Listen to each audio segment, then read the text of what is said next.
I love Vamp. I have the movie poster. I have the movie poster. The Vampires movie poster. It's yours if you want it. No, I'm good. I'm all right. No, I promised I'd give it to Kevin. Kevin Hart? Yeah.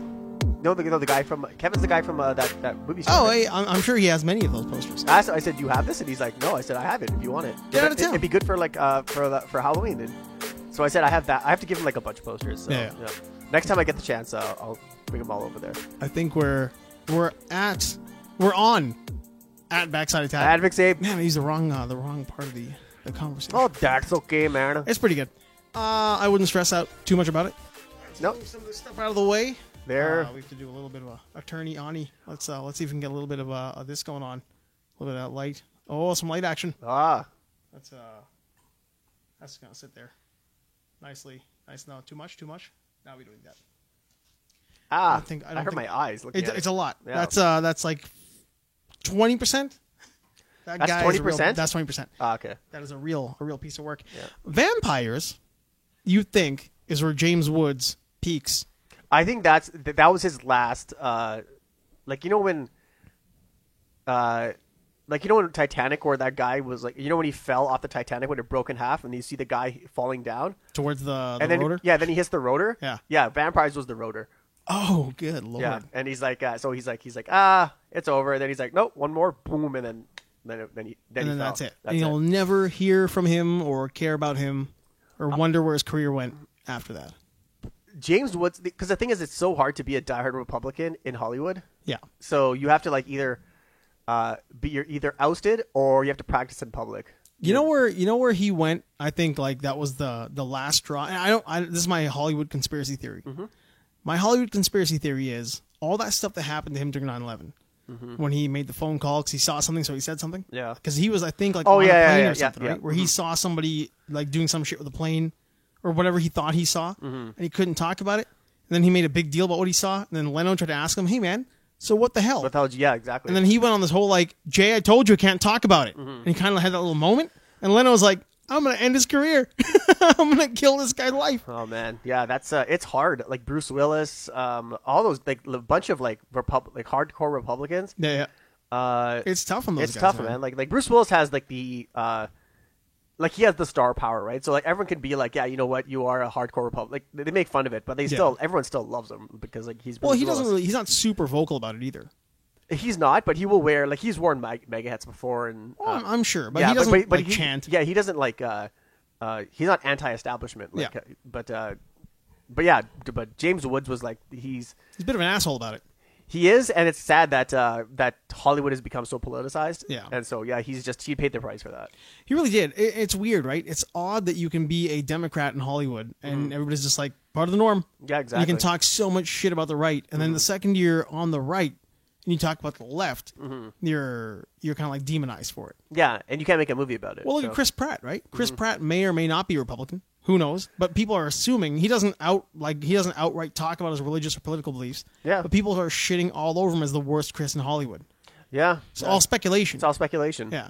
You don't know anything about this guy. And everything you think you know about him, like the church he belongs to, well, maybe he doesn't like that aspect of his church, but he's been there a long time. Yeah. And the thing is, too, is the fact that people care is just feeds into the whole stigma of Hollywood, saying that it's all you have to if you're Republican and you're trying to be in a Star Wars movie, best of luck and Marvel and all that shit. So I'm like, it's just garbage. It's all garbage, man. People put way too much stock into their team, right? They pick a team, and if you're not on my team, then you're against my team, and I'm gonna hate your team, and I'm gonna make sure people know what team you're on. I'm gonna smear campaign the shit out of that. AKA modern day tribalism. Modern day tribalism. I've been trying to stay away from that because it's becoming a hot buzzword people like to use. I think reason it's accurate though. No, the thing is, I kind of want. I was gonna retract it. I wasn't gonna say it because we say it here a lot. We do. Yeah, but it's becoming very buzzy. Yeah, it was one of those things where for a little while there it was a new word people are using, and now it's everybody just uses it. Yeah. Okay. Fine. Yeah. I'm gonna.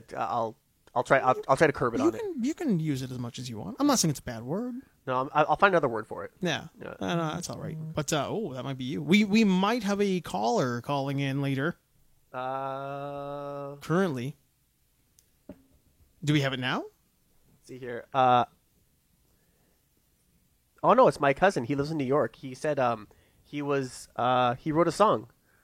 He made a synth. He's the at Backside Attack. Yeah, he's actually Backside Attack is his band, and he actually he bought a synth for people who don't know, and he's same thing with me too today. Is that after we heard that Alex Trebek passed away, it was tearful, but and then he's like, I wrote a song for Alex Trebek. Oh, cool, man. Yeah, so he's almost done it, and he's gonna post it on here so I can listen to it. If anybody does wonder where they can hear his music, on SoundCloud at Backside Attack. Yeah, he's got some cool tracks. Yeah, exactly. He's on iTunes.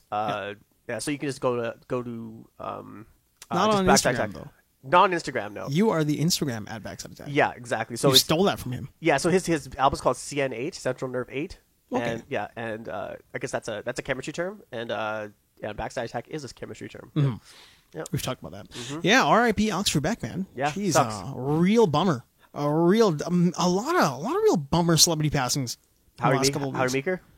Meeker as well. That was a really rough one too. Meeker worked on a lot of pretty rad projects. Harry Meeker was like he was basically a hockey brain, but in basically in the 80s. So, but also he was very instrumental on how Team Canada was how they were going to play the Russian team. Really? So yeah. So he made them knuckle down. He went through the logistics. Yeah, this is that whole 80s. Not the American Miracle Alliance bullshit. No, this is the Summit Series. This is Canada versus the Red Army. Yeah, the Red Army. Yeah, so he was very instrumental in that. Yeah, and it's just it was sad that he died right after. And he knew Alex Trebek because Alex Trebek he did the play-by-play commentary on a Stanley Cup game. Or he narrated something back in the late 60s. Really? Oh, you know what? He did kind of have like a not a tryout, but like he was going to be one of those guys. I think in one of those, like what you're talking about. Maybe, yeah. It was like one of those kind of things where they put you on a game to see how you're going to do, and then he ends up having a different career. Could be, path. yeah. Because like I remember, Meeker, go ahead. Yeah, so I was saying like I guess because he was a die-hard Detroit Red Wings fan. Red Wings guy, right? Yeah. Meeker was Red Wings or the Bruins. Meeker, I think he was just I think he was more like Toronto or Montreal, I would guess. Was it? Yeah. I don't know why I kind of thought. Or maybe Oilers because like he was because I know he was a coach in Edmonton. Yeah, for he was a while. big here. Because I was like, oh man, I'd love to go to his hockey camp, and even though I had no skills, but like well, none of us did, but we all wanted to go. The only thing I could do was skate. Really? That was your special skill. I could skate, and I wasn't that good of a ice hockey player, and I could play street hockey, but I couldn't combine both being really good. We could all kind of do street hockey, but the skating for me, I could go in a straight line really well, and I could do turns really well. Yeah, and I could skate backwards until I was like 14. And I took a year off. When I was like 15, 16, all of a sudden I couldn't do shit. Yeah, like I was just awful at everything. Yeah, it's skating is one of those things where like if you have to practice, you have to keep practicing. Like you got to keep it up, keep at it because like learning how to stop. Yeah. And I think for me, it's like the most important thing about doing that is making sure that you have the proper skates and they're laced properly. Super important. Because you don't want like this. The wobbly shit. Yeah. It makes skating impossible. It's one of those deals. It renders it possible. It renders it impossible if you don't keep up those little stabilizer muscles in your ankle. Yeah, like you have to keep them built. Yeah, they gotta keep going. Yeah, because then if you don't tie your skates tightly and properly, your ankles are gonna get like so sore, and you're gonna not be able to skate for like maybe 10 minutes, and then you're gonna call it. I have a cool on the heels. I want to hear it. Alex Trebek passing away. Yes, I have a fairly fun little story that my cousin kind of accidentally made happen. So my cousin, she's I can't remember what her handle is. Millen. She's also got another podcast she works on in Vancouver that's got to do with like the Kamagata Maru, and she does like a research on like basically like Indians in Canada. Does a lot of that kind of stuff. That's all layman's terms. She does more than that. But PhD, she's like the little genius in our family. So last night after Trebek passes away, she posts just a fun little tweet about Alex Trebek and how our grandmother, who lived with me here, would watch Wheel of Fortune and Jeopardy in her evening block of TV. Her Price is Right, and she watched Another World. Those were her daytime shows. Then Wheel of Fortune and Jeopardy when she ate. It was like religious. Those shows in the morning, those shows at night. So she just fires off a little tweet. Says, you know what? It's kind of neat to see that how so many immigrant stories are coming out. Basically, like I'm just going to paraphrase, how many immigrant stories are coming out. Our grandmother learned how to speak English by watching a lot of game shows and soap operas, primarily blah, blah, blah, and Jeopardy. R.I.P. Alex Trebek. Yeah. Give her like, I don't know, 30 seconds, a minute, whatever it was. She checks back in, and her tweet has just kind of blown up. Like, it's just one of those things. She's like, I've never experienced this before. It doesn't just blow up, but CNN picks up her tweet. Oh. And she gets a private message from some CNN journalist and says, hey, just wondering if you don't mind, would it be okay if we used your tweet? Now, she works in media, and so she kind of has an idea of how to parse information out to somebody and say, yeah, you can go ahead and use it, but not here, here, and here, and here. And she says, go ahead, go nuts. And they're going to package that into a little vignette that's going to go on a CNN tribute piece. I think it did last night or it did today. No way. On Alex Trebek. So our grandmother, who was kind of like considered to be the Yoda of our family, always giving you the good information, the good knowledge, the good heart of the family, is the first member of our family. When we say first, legitimately, the first member of our family to be on CNN.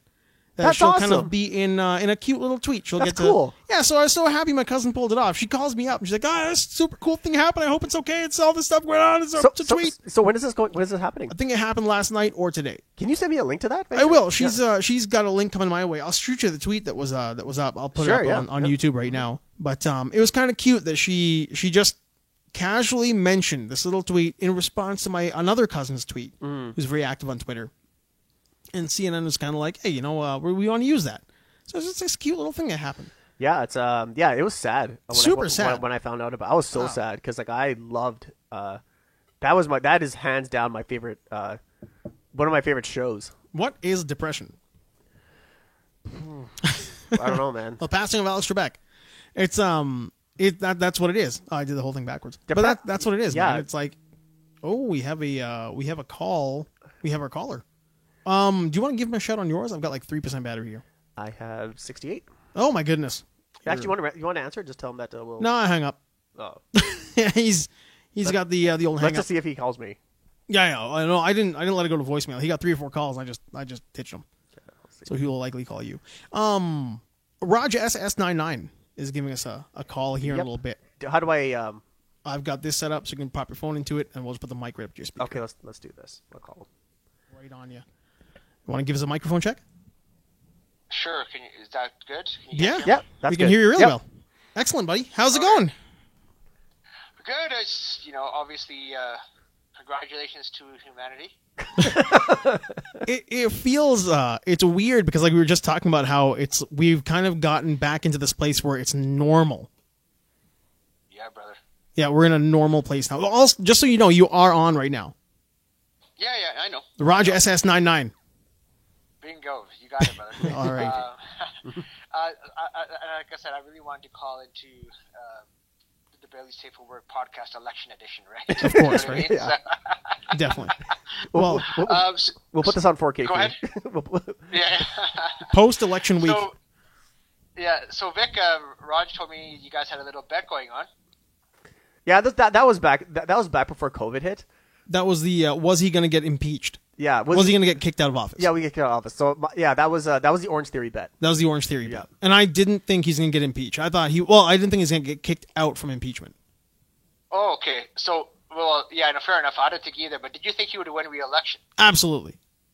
I have no faith in the American voting people at all. I thought for sure he's going to win again. Okay, I think I said it here last episode. I'm like, he's going to win again. Yeah, that's right. Yeah.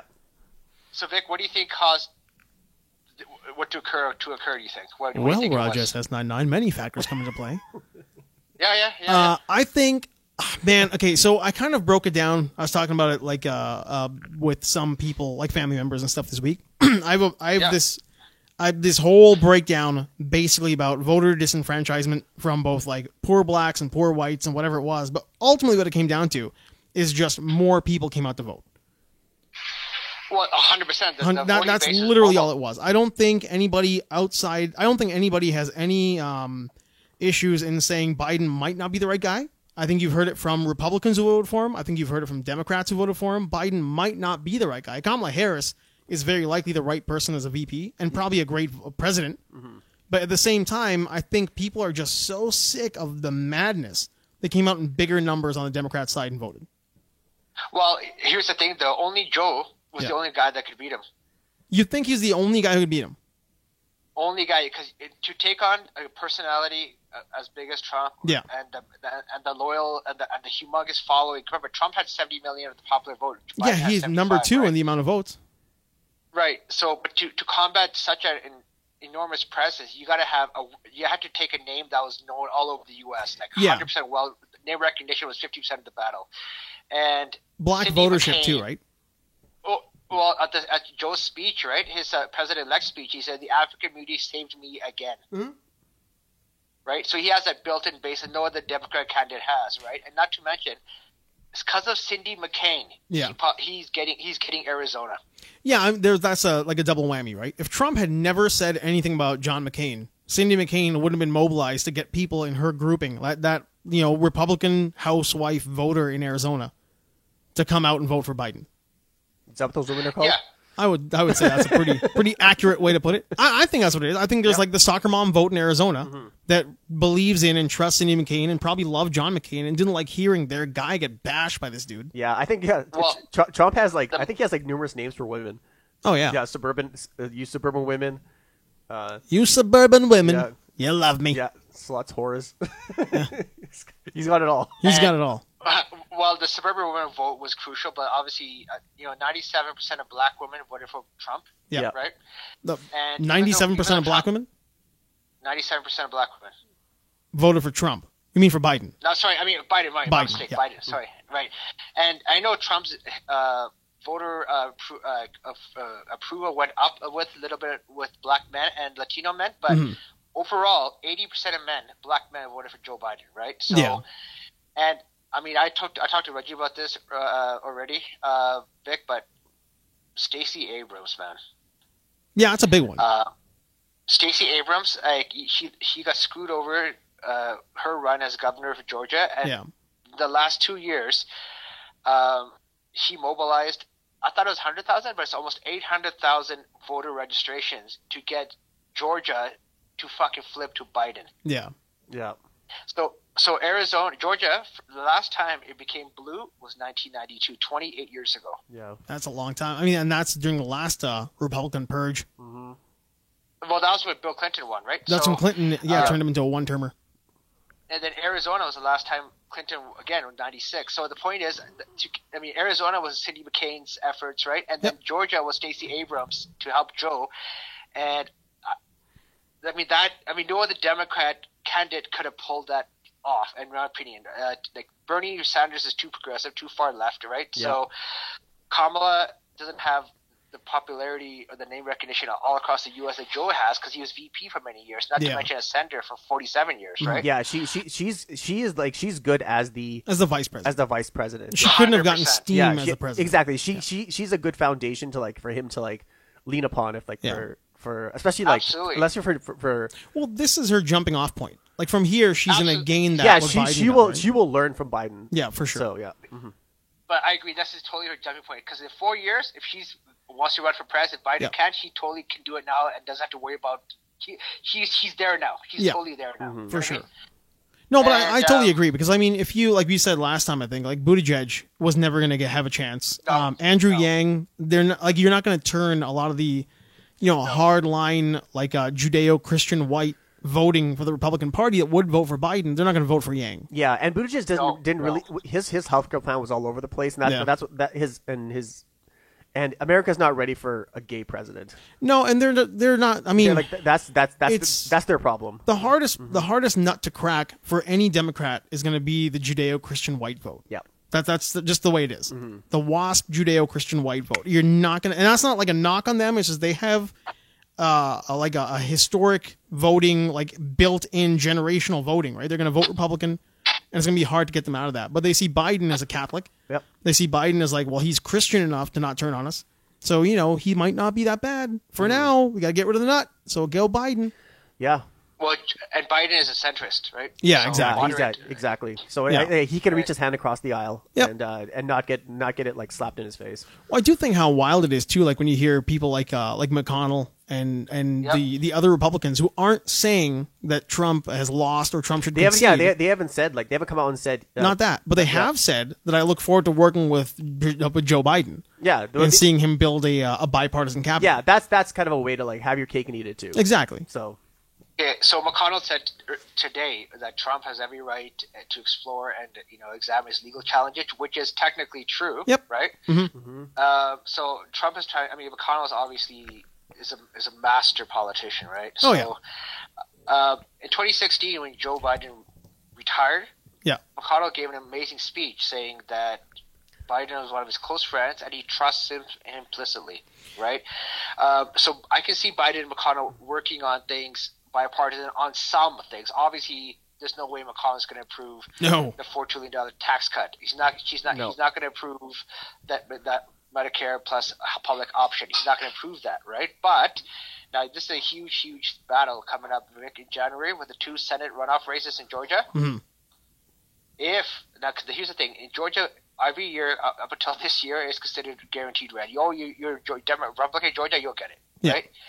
So 2 candidates this year, like they're going against incumbent Senate races against Republicans, and the Republicans didn't even get 15 to 50% of the vote, which is what you need to kind of get voted in, right? Mm-hmm. So now they have 2 Senate runoff races in January, but the thing is, Stacey Abrams brought the black vote to give Georgia to Biden, right? Yeah. So the people who voted in November, just a week ago, for those Senate races, President Trump was still president. Now, when they do it in January, Biden's going to be president. Mm-hmm. We talked about this earlier today, right? Yeah. So I'm really wondering how much that's going to change the dynamic now, because now you have a new president in now, right? I think personally speaking, I could be wrong, but I think it's going to change dramatically because the narrative is going to be completely different. Mm-hmm. So on both sides, yeah. So like if it's coming into January where Biden's going to take office, you have to realize when that happens, people are going to realize I'm doing this because Biden's in office or because Trump is going to be out. Yeah. So yeah, it's gonna. I think the narrative, just because of the narrative change, yeah, it's gonna make a difference. Exactly, because the Republicans are going to be ranting, raving. Oh, if you vote these 2 in, the radical left will have full control of the Senate. But and the Dems. Well, we talked. Sorry, Roger. Sorry, finish your point. Yeah, and then the Dems will be saying, "Listen, Georgia is blue now. Voted Biden. We have a new president. Give us control of the Senate so we can get our legislation passed without gridlock." Yeah, so that you get your 2 years of power before 2 you years lose of it. freedom before you lose it. Yeah. Because no one holds on to all that power forever. So no. 2 years. No, 2 years. The midterms, every year the party in power loses seats in the House every time. It's historically every single time. Yeah. Every single time. So the Dems are going to lose it for sure. So, but if they can have 2 years of unfiltered bullshit to pass voter suppression regulation, the Medicare plus public health option, and like maybe some climate change initiatives. I'm just saying off the top of my head, right? Yeah. That's gonna be huge. It's gonna be big. I think like what you saw in the southern U.S. states that pushed that vote over is that there were a lot of black voters who feel like, and minority voters who feel like their voice finally matters. Yeah, because these are a lot of these voters, regardless of skin color, is like they're just because they're the ones who are the I guess for lack of a better term, the disenfranchised, right? No, that's the term. And so these are the people who've been lied to, and so none of these people benefited from any of the lies that Trump said, right? So like that was their leaping off point. That's what it is. Yeah. It's once they realize they've got an opportunity or a chance, and a vote will matter, and they're not going to be suppressed. And they can get out there and vote, especially when you have like early voting and mail-in ballots, all that kind of stuff, right? Yep. They will come out in numbers and vote. And now they've seen that it works, they could very likely come out in bigger numbers and go from being disenfranchised to seeing their voice matters and push the state into blue. Yeah, and it's also had the effect on the on the rich, because like once Joe Biden was and Roger, we talked about this, is that as soon as Joe Biden was named president, all the trust fund people, all the people, they were like, where the hell? Because we're going to put our cash into overseas accounts. Yeah. Because like how the hell am I going to access this money? Because I know it's going to be taxed at like whatever it is. Like I think it's over $400,000 you get taxed. I just know I think it's $400,000 under your tax is very like it's reasonably very minimal, right? Yeah, that. Yeah, you get taxed quite. You get taxed quite a bit. Look at Survivor. You made $1 million, you walk home with 500,000. Yeah, exactly. It's like 48%. Yeah, but it's like they're not gonna steal your wealth. No, like no one's gonna they don't want you to they're gonna make it so like companies starve. But like, but also don't forget, like all these people who do have corporations, like I mean, like the trust fund kids obviously are going to go overseas and put their money in tax sheltered areas. But at the same time, corporations, the way they operate, it's a machine. Yeah, CEOs know how, like even small businesses know how to incorporate themselves. Yeah. They know how to get paid a salary from their company. They get paid under $400,000 while their company is still making so much money. Right? Yeah, and they will make sure that they will future-proof themselves. They know how to game the system. Yeah, they know how to do that. So there's a lot of business out there that isn't going anywhere. Yeah, but these are knee-jerk fears that people are having. So it's like Republicans lose, Dems win, gun sales go up. Yeah. Right? I mean, before they get your guns, buy as many as you can. Actually, did you hear about Walmart? They took them off the shelf. They took everything off the shelves, all weapons. Yeah. Awesome. Well, I mean, there's the fear, right? You never know who's gonna get mobilized to buy a gun and shoot up a state capitol. Did you see all the arrests? I was telling Raji today that did you see the arrests of all those mobilized people who were at the polling stations? Yeah. The police were just like arresting them. They were taking their guns away. Well, they were. I mean, a lot of that was you are in a government building. And are you trying to threaten people from coming in? Yeah. And clearly they were, right? I mean, the whole idea was we're trying to keep certain people away while we can see what's going on. And are you going to go into the building? Who knows, right? Yeah. So they just got moved away. I don't think they got arrested, but they all got... Yeah, because they were taken away. And they were taken away. But also they were, if you look at these guys, look like they were going to like storm Mosul or something. Like it was crazy. Well, it's the wannabe Navy SEAL, right? Yeah, exactly. Like wannabe Navy SEAL. If you want to be in the Army, be in the Army. Yeah, no, these guys probably tried out for the Army and they got kicked out for being too crazy or what do they go when they get the form number on top? This is it's number 6.2. Yeah, they failed the physical or failed the psychological test. We used to have a 110. I think psychological for sure. Right?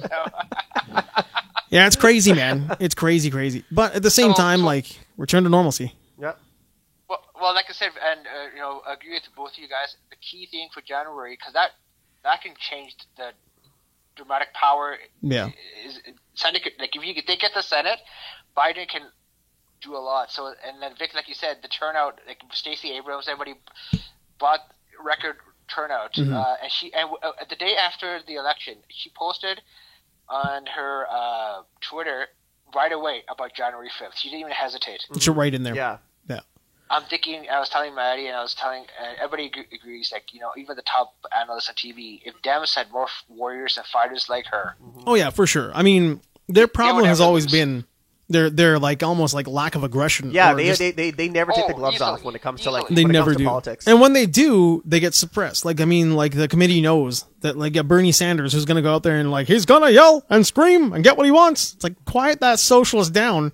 He's making us look crazy. It's like, well, no, he's not. You need more guys like that. Yeah, it Whereas was. Joe Biden's a good balance of that, though. Yeah, Joe Biden. Yeah, because he has that steel. He has that kind of like Clint Eastwood look to him. Well, he doesn't stand for that malarkey. Yeah, he doesn't. No. And he's the uncle you're afraid of. He's the one you clean your room. Yeah. When he's coming over, you clean your room because he might take a peek and yell at you for not making your bed. Yeah, exactly. What is this bullshit?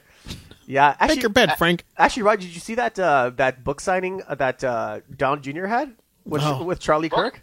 The triggered book signing? Book signing? Yeah, it was the triggered one. Yeah. So John, if you didn't know, John Jr. has a book out called Triggered, and he was at a book signing with Charlie Kirk, and it was it was full of like right wing people, and then he got booed. Really? Because there was no Q&A, and then Don Jr. said, "No, this is like 2 or 3 months ago." Yeah. Yeah, exactly. Yeah. So he said, "There's no Q&A." I just saw like the rest. I just saw the entire all the footage of it, and they said.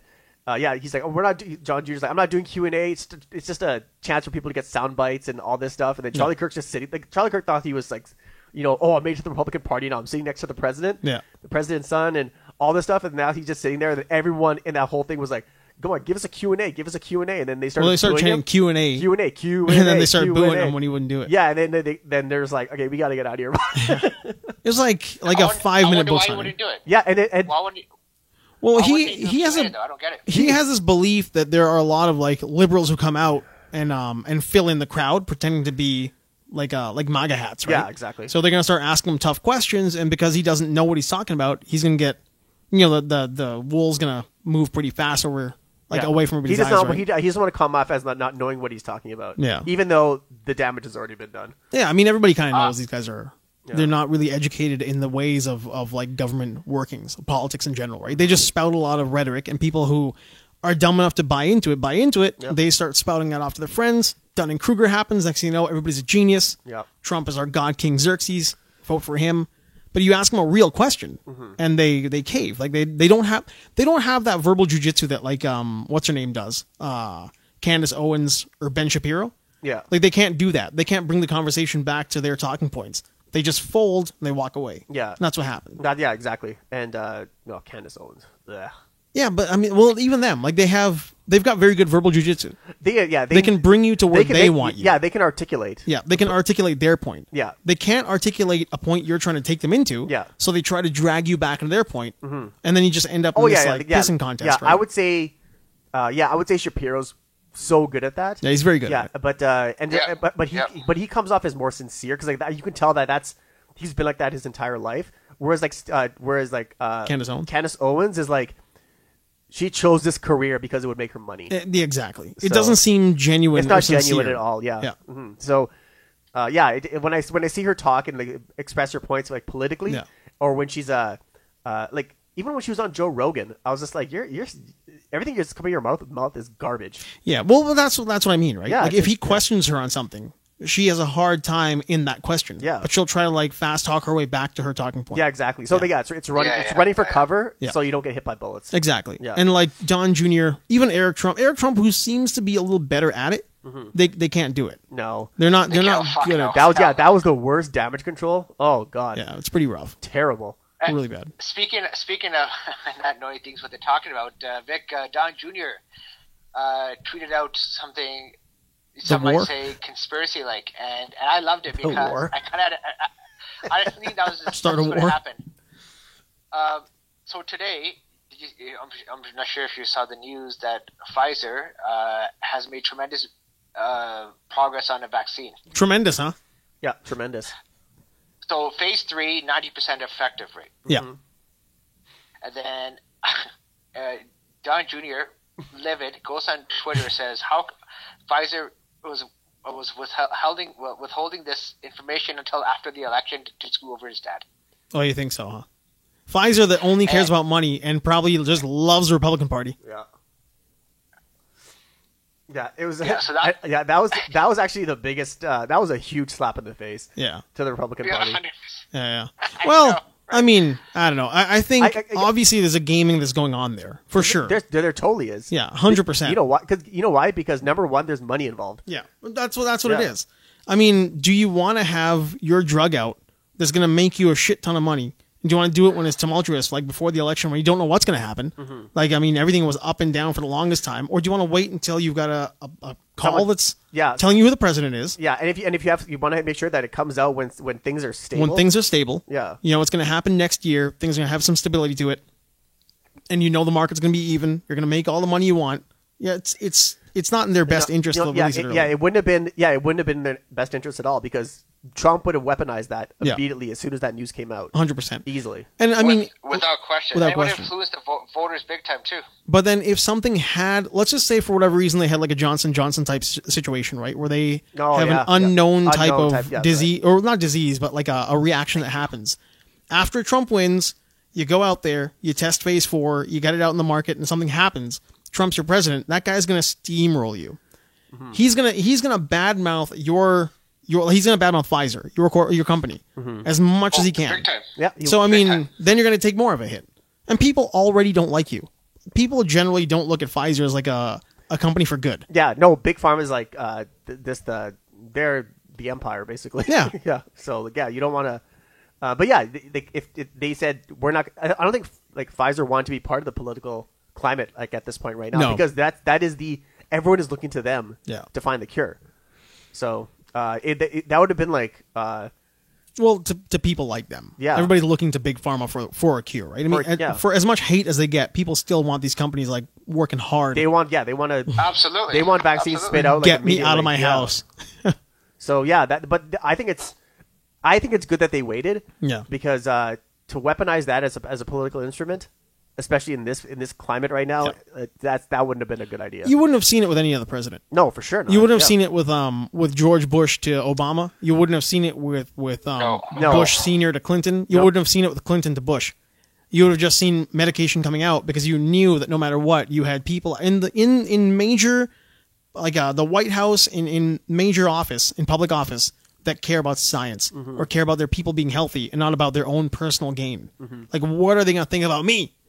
It's like, no, nobody cares what they think about you. They want to get healthy, want to get out of their house. Exactly. Yeah, Trump does. He wanted to align himself to that vaccine. Yeah. You didn't do, like, oh God. That's why I created the vaccine. Yeah. That's why I let them create the vaccine. Yeah. Because I did it all. The problem with him, I've said it 1,000 times, when you look at guys like Steve Jobs, even let's just say like Wozniak, Michael Eisner, Bill Gates, these people who have like they're major corporate CEOs, heads, innovators, billionaires, whatever.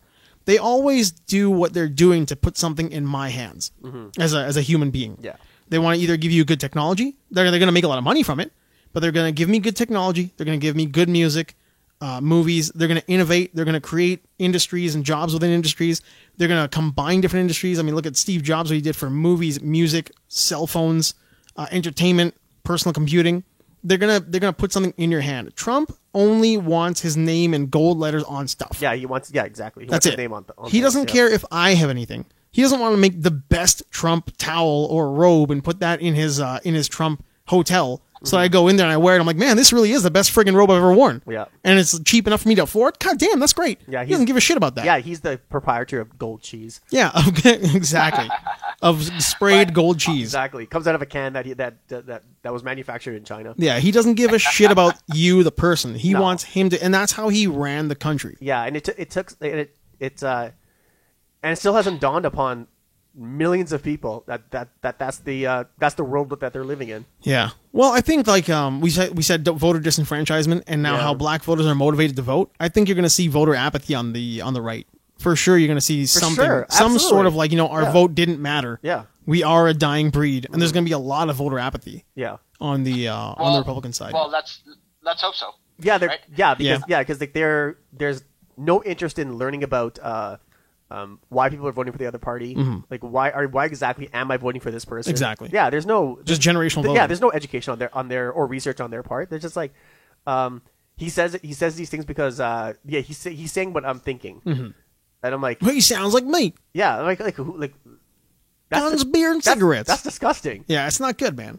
Here's the issue I've got whenever anybody talks about because there was a lot of talk about college educated voters on the left and non-college educated voters on the right. I always take issue with the idea of talking about that because like I'm not college educated. I mean, I'm in a sense I am. I've done some stuff, some classes.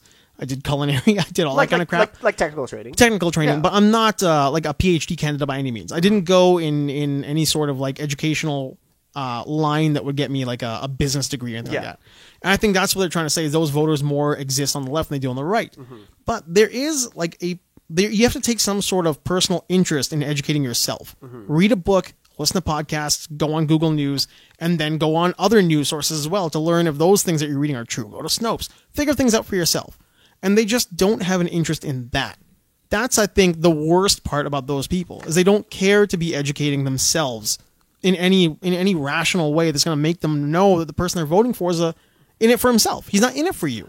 No, you're right. I think Rod, we've talked about this, and Raj, I think you'll agree with me as well. Is that people are just like intellectually being intellectually lazy is sadly becoming. It's not the norm, but it's a growing trend. It's the trend is not going in a downward trend. It's no. It's just going up. You could say it's a growing trend. Yeah, it's a growing trend. Yeah. No, for sure. You're right. You're absolutely right. Yeah. So, but I don't like. Yeah, it's just the fact that people are not choosing to either look at facts, research themselves, and like do the research themselves, and then find out exactly why am I voting for this person? Exactly. Yeah. Like what? Like is he really? Can he really do these things? Yeah. Yeah. Like how many trips to Home Depot would it take to build a wall for Mexico? Yeah. I mean, well, not only that, but like whenever like you hear, Jesus Christ, we've said it like a few times here when people like the blind faith idea, right? He doesn't take a salary. Donald Trump doesn't take a salary. Give me one other president who didn't take a salary. Well, give me one other president where you stayed in a hotel that's got his name on it. Yeah. And your Secret Service agent is paying $500 a night to stay there. Yeah, he lives in a modern day ivory tower. Yeah, I mean, every time Trump would sleep at Mar-a-Lago, a hotel that he owns, they billed the government for the president to stay there. Yeah. So you're telling me he's not taking a salary, but he's getting rich off you. Every nut, every walnut cracked at a bar from a Secret Service agent. Yeah, agent. Like I think it said, like we pay for the water he drinks. Exactly. Like hundreds of dollars. Well, they pay. They pay. Yeah. It's not we ain't paying shit. We ain't paying shit. We ain't paying shit for that. But I mean, that should be more well known about that. The security. Well, yeah, but the thing is, it's reported, but the response on the Republican side is like, yeah, we take care of our president. Well, there's that, but there's like there's a blindness to it. It's like they'll tell you, well, that just means he's smart. That just means he's smarter than you. It's like, well, that means he's ripping you off. He's a the American person. Yeah. He's found a way to take money out of your pocket to pay for a place that he lives in. So, like, yeah, he's not getting paid a salary, but he's making millions of dollars off you every time he stays somewhere. Yeah, and these are the people. Okay. The people who are saying this are like people who live in like trailers. No, dude, straight up, they're living in like places that are going to blow over from a strong wind, which is about to happen to them. Yeah. But they still defend them. But Raji, go ahead. You were saying? So, big picture going forward. Okay, Trump's immunity ends in 2 months. Yep. Mm-hmm. Immunity. Yeah. Right. 9 major lawsuits. 9. What? 9 major lawsuits. 9 major lawsuits. Not to mention the litany of smaller, marginal lawsuits. Yeah. So that's the next question. So maybe I'll start with Raju first, and then Vic, you can jump in. So 2 months immunity. Glad we're on his show. Right. Roger took over the show. I love that. Here we go. What do you expect? What do you see happening? I don't see anything. I don't really see. To be honest, like as soon as he's done, I'd say by maybe March. The lawyers in New York are chomping at the bit to get this guy easily. Yeah, so tax records are already disclosed. I'd say you're gonna see something happen in January. Now, can all these people attack him at once? I don't know, but he's gonna have. Okay, if he thought 2020 was bad, I personally believe that 2021 is gonna be pretty bad for Trump. Yeah, even if he launches this TNN or whatever the hell it is, and he might. I think he's using legal funds to pay off his debts to Deutsche Bank. Oh, I'm sure he is. So he's literally running out of money. So and his $3 billion net worth or whatever it is, I don't think that's going to save him. Well, if it is even a $3 billion net worth. That's why, exactly. Yeah. So, if it is legitimately like a liquid $3 billion.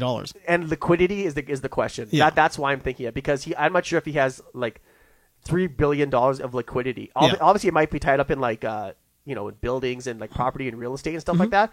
Is that how much revenue that's generating for him is all up in the air now, especially after this election. It's not as much as people think it is. I doubt it. Yeah. I agree, and the New York 5th District Circuit Court is no joke, right? Yeah. So, yeah, and these guys have a hard on for him. So they're. I mean, look at with the Mueller thing, right? When they were like, "Do you think there's something you guys can get him on?" Mm-hmm. And Mueller's like, "Yes." Yes. It's like nothing else? You're not going to say anything else? Yeah. No. Mueller's biggest problem is that he stuck to the letter of the law too much. And he didn't come out and say, you know what, guys? I know. Everything I've seen, this guy has to go to fucking jail. But he's like, no. Yeah. But he's like, no, I can't do it. He had to take a step back and be like, this, I can't personally get involved in this. Yeah, he couldn't. But when you ask a guy like that, did you see or do you have any information that would make you think that this guy's going to get prosecuted to the full extent of the law? Yeah. And Robert Mueller says one word. Yeah. Which is yes. Yes. That's scary. Well, yeah, you could ask him like Chief Wiggum. You'd be like, "Come on, tell me, come on, come on, continue." Whereas, Mueller's next question. He just walks away. He says yes and he leaves, and you're like, well, if that guy knows that something's up. Yeah. Now, whether or not he goes to jail, he's definitely going to spend a long time in the defensive position where he can't do a whole lot more. He's up against the ropes. After he leaves office, no just going to be taking shots. Any form or fashion, he'll be against the ropes. Well, here's the thing, though. So that's legal battles, and then top of that, the $400 million from Deutsche Bank. Yeah, that's ridiculous. Yeah, that's coming due, right? That's coming due, and because Deutsche Bank does not want anything to do with with Congress. They want nothing to do with them because they've had their problems in the past too, but they want nothing to do with this. They're like, you know what? Just give us our money. And could let us be on our way. Yeah, this is a personal issue. This is a personal issue. Yeah, they want him for his money. They don't want Congress for hey, bail your former president out. Yeah, no. And if you're hell no. Yeah, and if you're worth, yeah, and you can't tap into legal funds to pay for your loans. Yeah, no. That's and if it's $300 billion or $3 billion, sorry, that's gonna take, if he has that liquidity, that's gonna take a massive chunk out of it. So I'm not sure how it's gonna play out. So. Well, I mean, and that's just it, right? Like people kind of have this idea that let's just say he's not liquid, and let's just say he has a $3 billion, or let's just say he's got $5 billion, and it's all in real estate or it's in holdings or whatever it is. Who's gonna take that bet? Like if he says like I'll give you this and you give me money and I'll fight my legal battles. No one's smart. Nobody's smart. And like wherever he's already gone to, the people who are coming after him are the people he's already gone to and said, "Hey, give me some money," and now he owes the money. Well, it'd be different if you were in a position of power. Exactly. Because like if he had to pay this loan back in 2015, this wouldn't be an issue, right? No. Because they'd be like, because no one has known anything about from 2016 to now, right? Yeah. But everything has been laid bare. Yeah. Everything is in the public record right now, right? So like, he has very little to stand on. And he's got like even his lawyers who are moving that money around are not on his side anymore. Like Michael Cohen straight up was like, he's been moving all that money around. He used me to do it. He wrote the playbook. So absolutely. So like they have more tools at their disposal to find out where money is. Yeah. And how he's doing his businesses. Now before you move any further, I should just say that like as Canadians, we watch this like a soap opera. Oh yeah, we're not invested in it. It doesn't change our day-to-day life. We just at the end of the day, we're gonna go to bed with our Trudeau. We're gonna wake up, thank God that we haven't got like a psychopath who's trying to burn his country down. We watch this like a soap opera, so we get things right and we get things wrong. We talk about what we read about, we talk about what we know, and things are always changing. So for people who say, regardless, Vic, humanity would benefit with this cocksucker. No, for sure. No, that's absolutely true. Totally right. You're 100% right. What I'm saying is we watch it like a soap opera. Humanity gets better, and we do like watching America do better because that is our sister state. Like you want your neighbor's house to not be on fire because then your house won't be on fire. So we do have an interest in watching them succeed because if they succeed, we succeed. Yeah. Their success is our success. So, but what I'm getting at is like, when people say things like it doesn't matter to us, so it's none of our business. Number one, it is our business because a lot of us invest in your country. So when we invest in your country because your president told us it's a safe bet, you better believe that we're going to have something to say about it. So that's why we talk so much about it. Yeah. And we're interested. It's a soap opera. It's very interesting. It's live every day. I guess my whole your take. I guess my interest would be like, how do you, which is going to be impossible to do, but like I guess from a it would be very hard to do. It's like, how do you, of all the lies, all the different stories, all the cover-ups, moving on from, because he just makes up a lie, then you move on to the next one, next story, the next story, the next story, the next story. There's got no train of thought. So like there's no, so how do you encompass all that until like, let's say someone had to make a documentary on this, right? Oh yeah. How the hell, like you can't, because every day was a different day, a different lie, or like he told 500 lies today or whatever. Right? There's like 2,000, like 2,000 lies, I think, just about the coronavirus. Yeah. So like, so at a certain point, you have to wash your hands of some of it and be like, you know what? I didn't even care about that shit anymore. Like it's just that was just a cover up to like cover up another lie. Well, very high level writers are going to write a lot of books. Oh yeah, there's so like people are not Jeffrey Toobin though, because he got caught jerking off. Anyway. Well, the thing is, if you want to make a film like what you were saying, you would probably have to ask Ken Burns, right? Pretty much, yeah. Yeah, you'd need a guy like that. Yeah, somebody who can who can wade through all the data. Oh yeah, all the information. All the producers on that documentary are going to be everyone who used to work for Trump. Oh, there's going to be so many. Yeah. There are so many people who are going to be interviewed who have no desire but to talk shit about that guy. Yeah, and who's it today? It was his Secretary of Defense, Mark Esper. Esper is gone today. Yeah. Mark Esper. When they asked him, like I think it was like a question. Some media outlet was like, "Hey, so you're surprised?" He's like, "Oh, that's not coming. Yeah, that's not coming. That's not coming. I have this job for 2 months. Yeah, this was going to happen." Yeah, he even said, "Yeah, he knows." He's like, "I have this job for 2 months, and after that, I'm going to have to do something else." Yeah. Wow. Well, and then I guess obviously, guys, we know he's not going anywhere. I mean, especially by the way, the news network that he's going to most likely start won't happen overnight. It'll take time. Right. I mean, that and then who knows? I mean, is he going to take over OAN and then try to make it TNN? Who knows, right? Like whatever's going to happen is going to happen, but it's going to take forever. He's not going to go anywhere. But it's going to take time. It's not going to happen within a month. That's that big. It takes time, right? So, and my question, I wonder, because he's going out and he's pissed at other Republicans, like the top guys, for not defending him. Right? Well, he's been quiet. Keep it quiet, right? I mean, the most they'll say is, "Oh, he has every legal right to do what he has to." But nobody's saying, "Listen, there is fraud, there is tampering. This is not, this is not legitimate." Well, nobody's saying that. So my question is, again, going back to what I started at the beginning, the two crucial Senate runoff races in January. Mm-hmm. Will Trump campaign for the Republicans in January? No. No. I don't think he'll do anything political outside of just like yelling at a TV. Roger, we talked about this earlier today. Yep. No, I agree with that. But I want to get Vix because Trump has no interest anymore. Those guys didn't defend him. No. Right? Why the hell would he care about the Republican Party now? Yeah, I mean, for himself. he's only ever been in it for himself. 100%. Yeah, that's it. Yeah. I mean, a great example is look at the way he treated Lindsey Graham, and look at the way Lindsey Graham treated him. Yeah. He won't do the same. Like, he's going to take this as, and it's not even close to what he did to Lindsey Graham. But the Republican Party Lindsey Grahammed him just now. Yeah, Lindsey Graham's like, he tainted his soul. Yeah, and now he's going to walk away. Yeah, he's damaged goods now, man. Well, I mean, the things he said about him during the primaries and during the nomination. Even on the Daily Show, he was like trashing Trump. He's like, we even said he was our party's a mess. Yeah. And then he comes back and just becomes such a kiss ass for the guy, which is just gross. But Trump isn't that guy. I mean, this is what he feels, probably exactly what he was trying to make them feel when he was smashing them. Yeah. And now they all kind of walked away and said, let him do what he has to do. Yeah. But the election's the election. And congratulations, Mr. Biden. Yeah. And now he's going to walk away. He's going to swallow his tongue, and he's not going to endorse anybody. He's not going to be nice to anybody. He's going to be probably belligerent as hell when he gets his news network up. Or if he does go on OAN, because I don't think he'll be going to Fox News, he's talking shit about them too. No, yeah, Fox News just they're going through a messy breakup for Trump and Fox. For sure. Yeah, that's an ugly breakup. Outside of Hannity, Ducey, and Lou Dobbs, and who's the Gutberg? Yeah, out of that group. Tucker Carlson. Yeah, Tucker Carlson. But even Tucker Carlson got weird this week on him.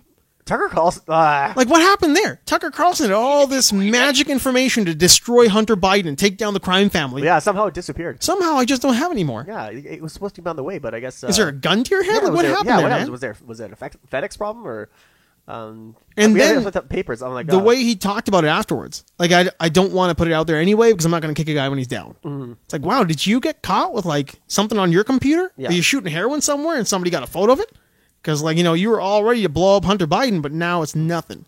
Yeah, that got weird. Yeah, I don't know. I think I tend to judge those people who actually go on, who have their own talk shows, and if they're able to go on like debate shows and perform adequately, you don't have to agree with what they're saying, but if they can perform adequately, and they can. Like Tucker Carlson went on with Cenk Yeager from TYT. Yeah. Okay, I'm not a huge fan of TYT, but like the Young Turks. But like they destroyed him. Yeah, he was not great. It was like Cenk Yeager. Like, he just tore him to shreds. Well, the only guy who he just laughed. The guy's like laughing. He's like, yeah, I guess whatever. Then they're like, well, okay, that's it. Right. There's no point to keep going. No, there's like, what's the point of keeping this going? The verbal jujitsu, right? Verbal judo. Yeah. They just don't have it. He just laughs when he knows he has no response to anything. Bill O'Reilly was the only guy who would go out there and try. He wasn't good at it. He wasn't able to defend himself well.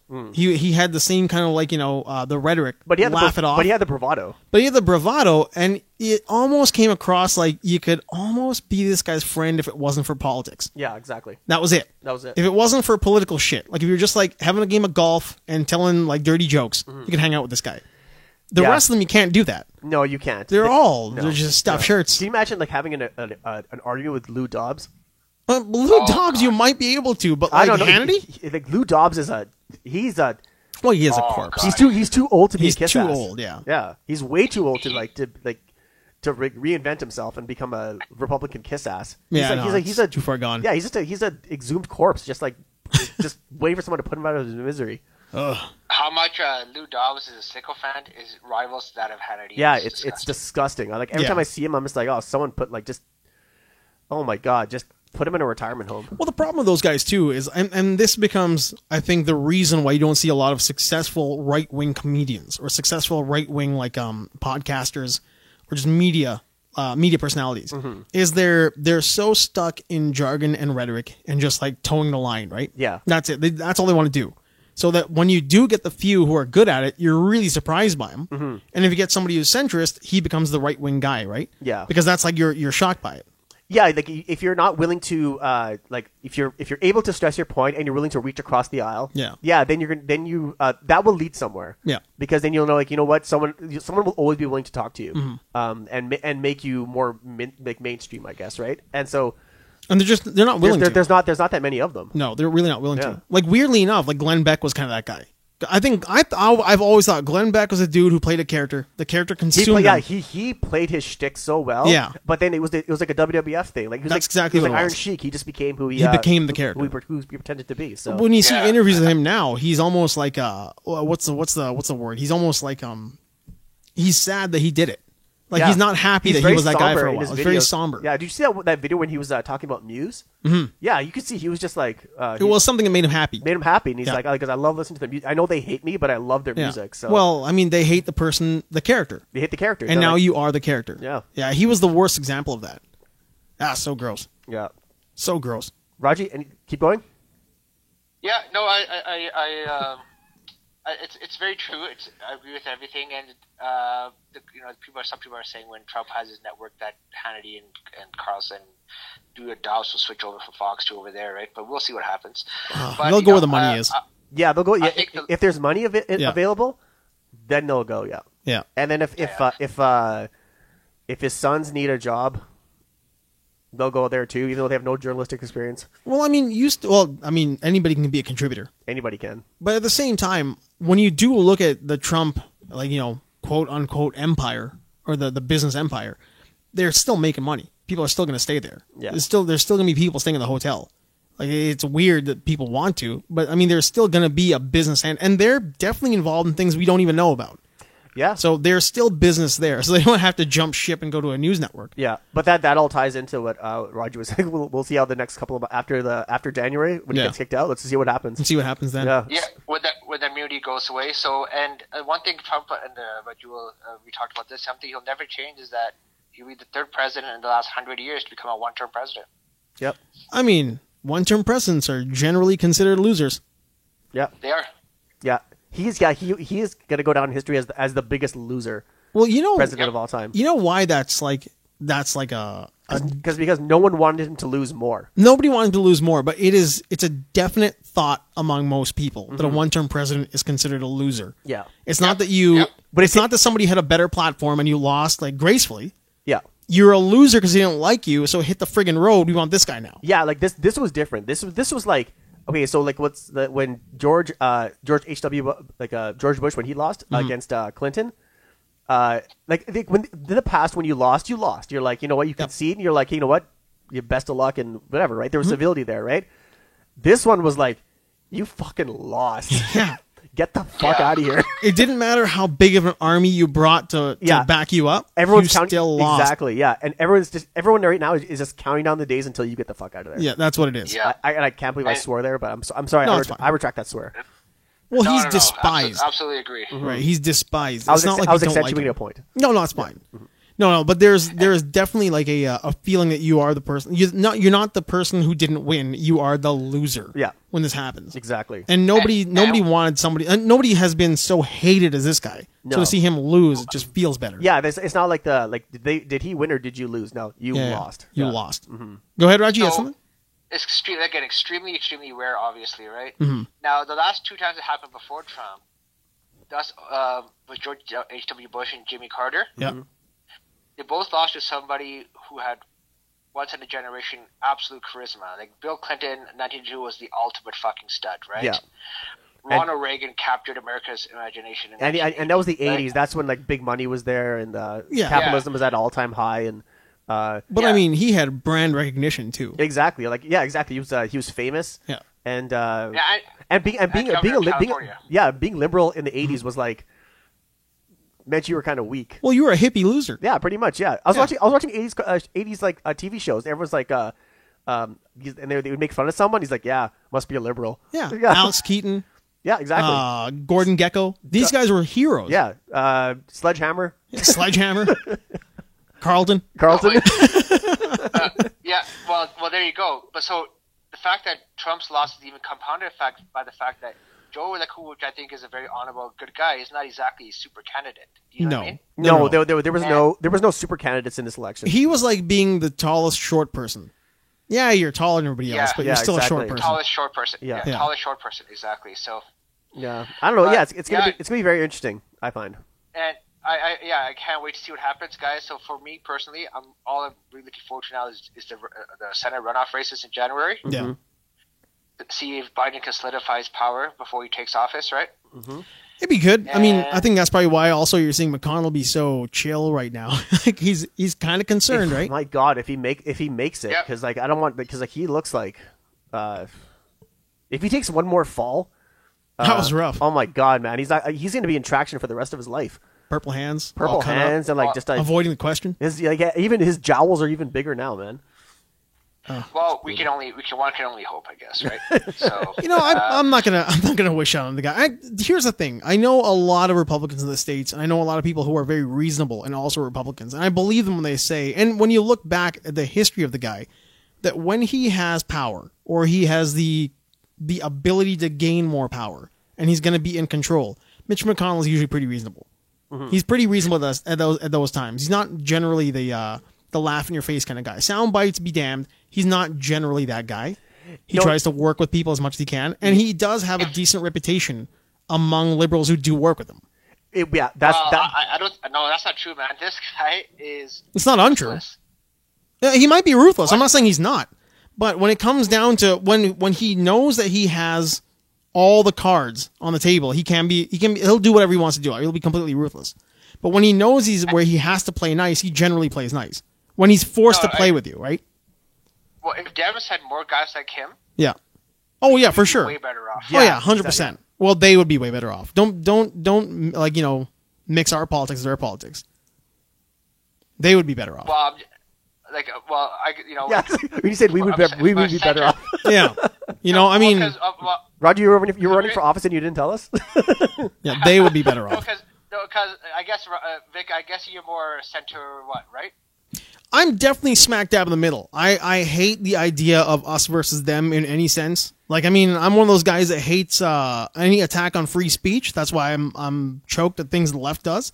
I hate the idea of just like, straight up, don't work with them. White is right. Judeo-Christian, that pisses me off. So I don't like the right. I'm right in the middle, man. I hate the far sides on both sides evenly. And each one has something I like, and each one has something I can't stand. Well, okay. Well, because me and Reggie are more center left. So when we say Dems, I'm definitely right of you. Yeah, I'm definitely right to where you guys are. 100%. Yeah, you're center right. That's what I'm saying. Yeah. So I wish they could both lose. What's that, sorry? I wish they could both lose. When it comes to the right and the left, I wish like somebody would wipe them all out and start clean. One big gray party right in the middle. Well, the far left and far right, they're both equally horrible, obviously, right? Yeah. So, an elephant's head and a donkey's ass is what I want. Yeah, that's a good way of saying it. Yeah. Yeah. That's actually a good way of saying it. So when I say us, Dems, I mean like center-left people, like me and Raj, for example, for most of society. Well, more liberal, right? More liberal-minded. Yeah, exactly. That's what I mean, right? So, okay, cool, man. Well, brothers, I gotta say, let's keep each other updated on what's happening here. I'll be waiting at 8 o'clock for your phone call. The way we're going these days, man, we'll probably still be talking about the latest updates and. Yeah. And I want to know when you're ready for office in Calgary. Right? No doubt. As a Democrat. Right? As a Democrat. Not a liberal, not an NDP, but as an American Democrat. Yeah, pick Finesh as your running mate. In Calgary. Yeah. Exactly. As a Democrat in Calgary, that's awesome. Yeah, exactly. Get that economy going, man. Yeah, no doubt, man. I'll increase those taxes like a motherfucker. Jeez. Get that economy going, man. Fuck, what the hell's wrong with you? Oh, my God. So, listen, Vic, the next time you see G.I. Joe Biden, right? G.I. Joe Biden. Just picture him with a big smile with 3 scientists and saying, guys, America, I got the vaccine out for you guys. I did it. I did it. I got it for you. 1 week late, but we got it. It's going to be on the next Amtrak. I'm going to put this thing on an Amtrak and drive it right up your ass. We had it 2 weeks ago, but let's just say we hit it. Things are a little sideways. Jeez. All right, brothers. It was a pleasure. We'll talk soon. Definitely, man. All right, brother. Take care. All right. You be good. All right. Bye. I'll let you turn that off, and we'll get back to our regularly scheduled program. Having said all that, at Backside Attack or at RS Raj SS99. That is correct. Well, that was what it was, right? Yeah. He's since murdered that handle. He took it out to out to the chopping block. Ever since he saw Best of the Best 3? Well, yeah, he put it on a stump. The axe said Best of the Best 2 on it. Yeah. And he cut the head off of Brackus with the old handle. Yes. That's long dead now. That was a good handle, though. I like this Brackus. I love that handle. Because the email is still there. Yes. Yeah, his Brackus email. We don't need to be showing everybody how great your phone is. Yeah. Oh, so Backside Attack. How'd your week go this week? How are things? Good. Let's see. What happened this week? We've covered that. In spades. Yeah, there was let's see what new happened to this week. What were you into? I know I was just working out, exercising. Hey, nice. You're back into because you have a goal. Yeah, I want to not be fat. Well, I feel like I put you into a corner there. Yeah, you did, baby. You did a while ago. I did. You actually did that a while ago, and so yeah, no. How did I do that? Did I talk about your weight? Yeah, I don't think I did. No, it was passive aggressive. But it was probably passive. Yeah, but there was a little. Was there a twinge of like a little in the yeah? There's a little bit of it, but it's like what I needed. I think I feel like it was when you talked about your weight. I agreed with you. Yeah, you did. There was no sympathy. It was there was no sympathy. I'm like, well, you know what you did to yourself, so exactly. go fix it. Yeah, go fix it, man. So yeah, no, I just love it now. It's just great. That's awesome. Yeah, that's really good. I just can't wait to keep. And it was weird thing is I was working out today, and in the middle of it, right after my phone interview, there was then Orange Theory called me, and they're like, hey, do you want to come back and join? We can waive off your reset up fee and stuff like that. And I'm like maybe. I was like, well, have you got the COVID? Yeah, well, I actually went there in October, and I tried it out for. Oh no, that's right, you did. I had 3 sessions, and it's totally safe.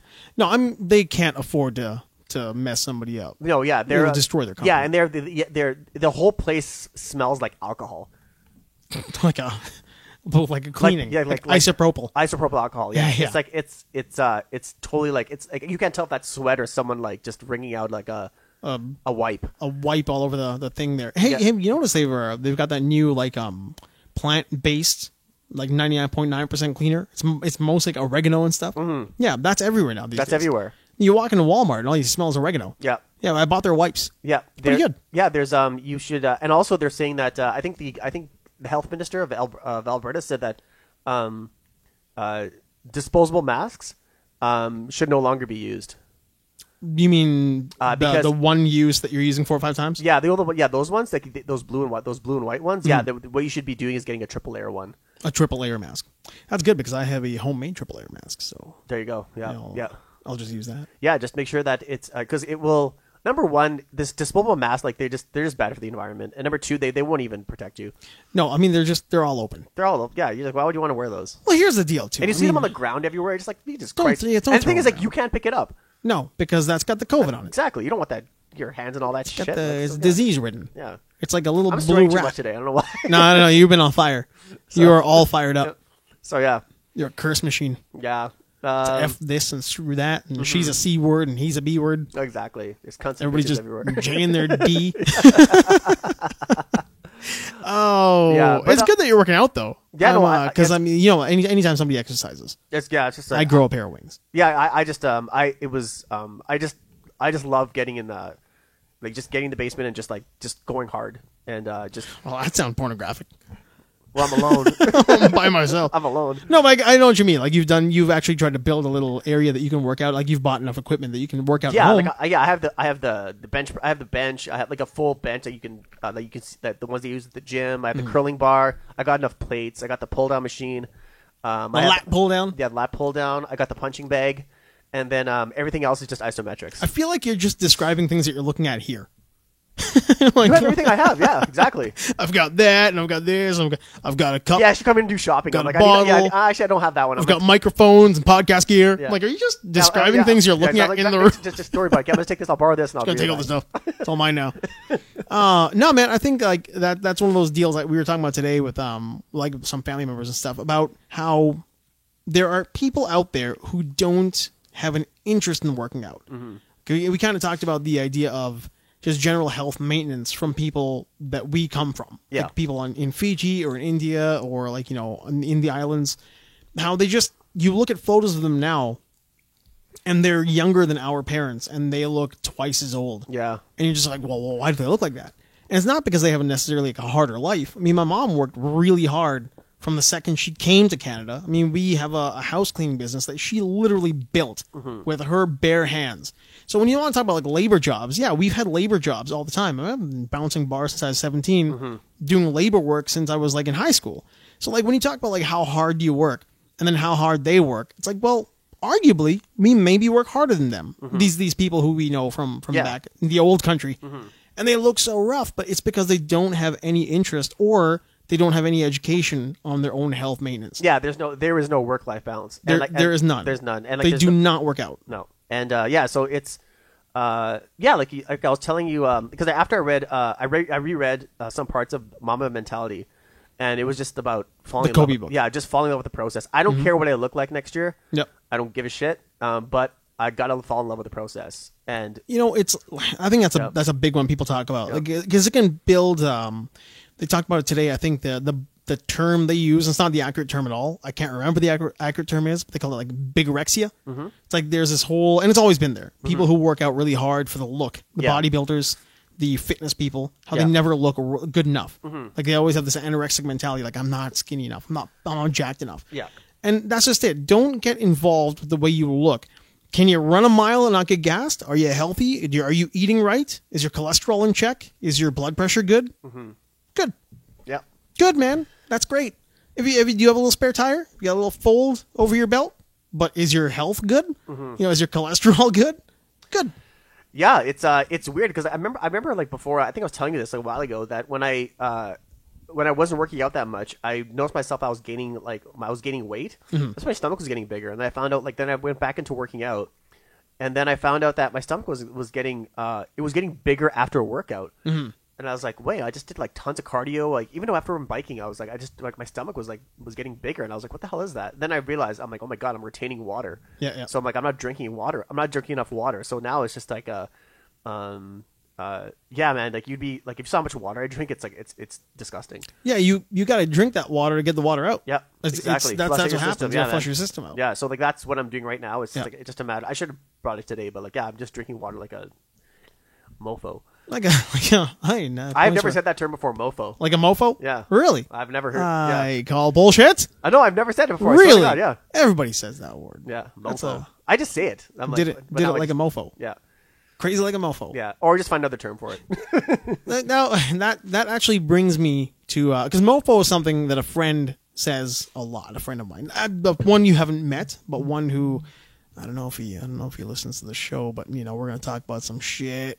So maybe I won't let him know that we're talking about things that he was involved in. But it brought me to the idea. Sorry. That's all right. Of cults. And like we talk about cults every now and then. And this week I was watching a lot of stuff that had to do with like cult mentality. I watched a little bit of the Scientology thing. I was watching a little bit about the NXIVM stuff that's going down now. Yep. Sarah Edmondson was on the other show. That's Michael Rosenbaum's Inside of You. And she talked about it. And I started thinking about, because I last year had a run-in with a cult that tried to get me to do a job for them, and in turn tried to get me to go to their church and hang out. And I was like, right away, I was like, heebie-jeebies. I think Dan was here for that episode. I hate the heebie-jeebies. I hate the heebie-jeebies. But like, I always kind of say how if your gut tells you something's wrong, you should listen to your gut, because I'm a big believer that we take in a lot of data. Yes, that is so true. Listen to your gut. Because we take in tons of data. Where it's like there's a part of our brain that is primitive, that is all these nightmares are just going through my head right now. Just like when you should have. When you should have, yeah. Yeah, when you should have listened to it. And when your gut's telling you something's wrong, it's generally because your brain has filtered through tons, like an astronomical amount of data of things that have gone wrong. Yeah, and then it comes to your realization in a second. And those are that's what it is. Yeah. The butterflies, whatever it is. Whatever feeling you get when your brain is like, get out, get out, get out, get out. You should do it. So I had that thing happen about, I think like 2 years ago now. I had an ad out, because every summer season I put out an ad for photography, right? So got this ad from these people who said, why don't you, we're coming into town, will you be able to take some photos for me? And they tell me they're in like Georgia or something. Like it was some southern state. I can't remember exactly what it is. I'll go through the email later on and show it to you. But they're like, we're coming into town. Can you take some photos? It's a small wedding group. We're going to end up being like 50 people in Alberta, in Edmonton. So I'm like, yeah, no problem. Let me know when you're here. When you get all your stuff together, give me an idea of what I need to do for you, but I can absolutely do it. Here's my portfolio. Take a look online, blah, blah, blah. And it was written like well, but at the same time it was written almost as if somebody had written it very quickly, not done any kind of grammatic checks or grammar checks, or just like put it together properly. But it didn't feel like an African or Nigerian print scam at all. It felt like somebody, like an English speaker wrote this thing down, but wrote it very quickly, like Trump on a Twitter rant. Mm-hmm. So I get that thing, and then they come back and say to me, the wedding is here, here, and here. It's all in Calgary after they've already told me it's here in Edmonton. Yeah. So I'm like, well, that's weird because they just changed the entire venue. So are you the same people who just got back to me? What's going on here? Like, yeah, it's going to be here at this church in this location. And then we might do some stuff in Edmonton as well. Can you go to Edmonton and Calgary? So I thought to myself, well, I've done that before. I have done things where I did like a bride's makeup or getting ready prep for the week before. Mm-hmm. Do some fun shoots here. Then we go over there, shoot the wedding prep and the wedding stuff in Calgary. Proceed, all done. But then they changed it again to me. It changed on me again from being downtown to being somewhere else, like in a suburb. It's like, this is really odd. Like, what is going on here? So I'm like, hey, get your shit together, man. I got plans. I got schedules to make. You figure out what you need to do and then call me back and let me know what you need. And they said, I think you might have told me about this. I might have told you about this. Because I don't want to mention what it was. But keep going. Sorry. Yeah, because the building and the organization actually exists in the real world. I don't want like a libel or a defamation kind of thing. Exactly. So they get back to me and say, hey, instead of the wedding, at this date, do you want to come to this church, bring some friends, and just see what the place is all about? Oh. I'm like, oh, what? Cult! Like right away, I'm like, this is like, all the bells were going off beforehand. Yeah. But all of a sudden, I'm like, oh, I think this is like a recruitment deal. They're trying to get people into their organization. So then I go online and do a little Google search. I'm like, oh, that is what it is. These people are like that. So there's a Facebook group talking shit about them. There was a Reddit group talking shit about them. So immediately I was like, oh, this is, like wipe the sweat from your brow and be like, oh, okay. So the weird feelings. Yeah, dodge that one pretty quick, right? But it can happen where all of a sudden you go in there and next thing you know, you're not indoctrinated, but you're like, this funky group of people have some pretty wild ideas, but I can get on board. Yep. And before you know it, you're in a cult. Like you've been indoctrinated. You got 3-4 days, maybe 5 days, maybe give them $50 for a seminar here and let's go see those people there. And next thing you know, you're in the woods chopping down a tree and building a log cabin and you in a cult, homie. Yeah, exactly. It's weird. The even like any like insurance scam or they just send their people out to like MLMs. Yeah, they send them out. Like I think I told you I got caught with this one. I was sitting in Starbucks. This we talked about that. That Asian girl. I was like, oh great. I'm like, what, this fell on my lap. Yep.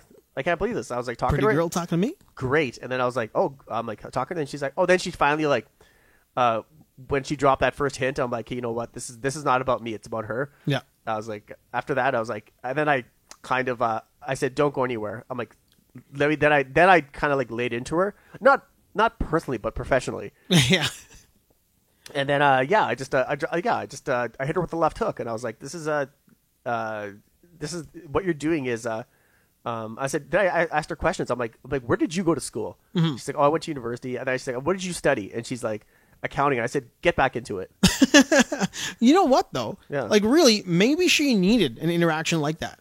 Because very likely this is her, who knows? I don't know how many times she's done it before, but if you were able to read that she was a novice and you were able to tell her, hey. Oh, yeah. It came. What did you do? Yeah, I'm like, you're not fooling anybody. Yeah. Like, I know, like, because, like, there's groups in there where they teach you how to, like, deal with, like, people who are, like, they catch on to you, and then you have to, like, start to answer a question with a question, whatever their stupid fucking laws are. But, like, they, or rules that they teach you, right? Yeah, yeah. But, like, this one was, I was just like, whoosh, just cut it right off. Done. And I was, just cut it, and then just be like, walk away from this. I'm like, if you have a great education, you left pretty much what could be like a really successful career to like go after easy money. Yeah. And then go after like some sort of like pyramid scheme where like you're not, which you're obviously not suited to do because I know you have to start somewhere, but you don't have to if you go back to your next job. Well, the problem is she got duped into thinking that she wasn't good enough and they were going to make her better. Yeah. And this was going to be a pathway to success. It's a promise. Money. It's an empty promise. It's an empty promise. That's all it is. It's wishful thinking that they brainwash you with. So I've always said that if you walk, and this is like, there's like again, this kind of goes back to the person who ultimately got me realizing that like MLMs and cults and all that kind of stuff is really like just bad news. I was working at Reds and I was talking to a buddy of mine about the idea that if I can get somebody to open their mouth, that I can get them to do anything. And that whole thing comes from the Drew Carey show. when Wick was trying to tell Drew that his friends were idiots. Oh, and yeah. Oswald's there. He's like, Oswald, yeah, I totally open your mouth. Yeah. And Oswald just opened it. Or he's like, why? He's like, I'll give you $5. And he opened his mouth. He's like, well, that's all it takes. If I can get you to open your mouth with a question that sounds sincere enough, I got you. Yeah, exactly. You can condition people to do that. I can condition you to do that anytime I want you to. So like the joke that I made. And then this other friend was like, well, that's stupid. So I called another guy who worked with us who was naive. Great heart in this kid. I mean, like the kind of kid who like the fight happens, the bullets start flying. He's trying to make sure nobody gets hurt. But a dummy. So I walked him over. I'm like, hey, do me a favor. Open your mouth. And he's like, all right, whatever. And he opened his mouth. Like, you see? Like, I mean, I can sell this dude anything. And we all knew the kind of person he was. Super naive. And they're the ones, not because they're stupid, but because they're naive, to get sucked into these things. Exactly, yeah. So, like, yeah, it's very, like, even, like, you're naive when you walk in there. Because, like, you're just like, I want to, yeah, this seems like, okay, you said that we can do this. And like, I just have to build a team and do all this stuff. Like, where do I start? Like, you start under me, and then, like, then you can lead. And then, all of a sudden, like, it's Pyramid 101. Oh, yeah. And then, so you walk in with curiosity, but then your naivete takes over. Guy. Yeah, and then you're just another person to them. You're another dollar sign that they could potentially use. Oh yeah. And if you're not, then they'll be like, just keep plugging away at it. And next thing you know, you've like some people, they've wasted like 5 years of their life. Oh, trying to like Edmondson was talking about it, how she went. The show is out now. I think I think it's called The Vow, about Keith Rainier and the Vanguard of NXIVM, and how she says you walk in there and you've got 5 days in your seminar. You pay them like $2,000 and do your 5-day seminar, and then from there you get told, well, you know, in the 6th day or the 8th day or the 13th day, and you're gonna end up like learning all this other stuff. It's gonna help you get along and get better and get smarter. So then I just paid $2,000. What's going to cost me to get to day 16? Well, it's another $5,000. Then it's you think, all right, well, it's another $5,000, but I am doing well. I did learn some stuff here, and my juices are flowing. I'm going to help the world. Before you realize it, you've spent the money, and they're telling you you'll get your money back when you recruit more people. Exactly.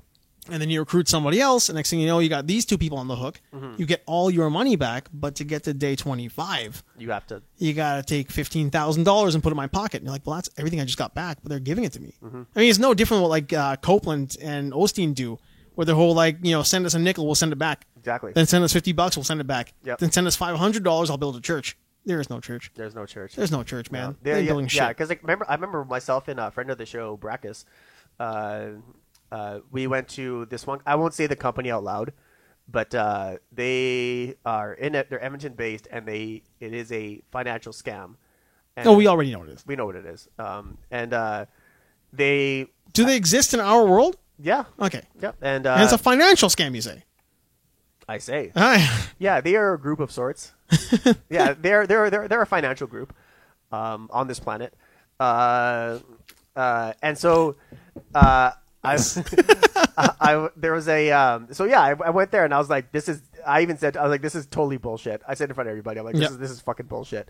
And I knew some people from high school there, and then I was like, I sort of walked out, I'm like, that was a total waste of time. Total crap. And so they looked at me as like, they're like, answer the question with the question. So if I say this, just say like, why are you so interested about it? Yeah. So like, why are you? What do you like? So what does this question do? Like, what do you want me to do? How do you want it to? How do you want me to answer? Yeah, it's all this fucking. It's a circle of empty logic. Oh, yeah. That's all it is. That's what they were talking about that too. Yeah. So like I was sitting there, I'm like, and I was like, this is bullshit. I'm like, you guys are all like, I can't believe like what I'm seeing here, right? I'm like, this is not for me. So I just walked out, and then I recognized one of the guys there. I went to high school with him. Not a very bright guy.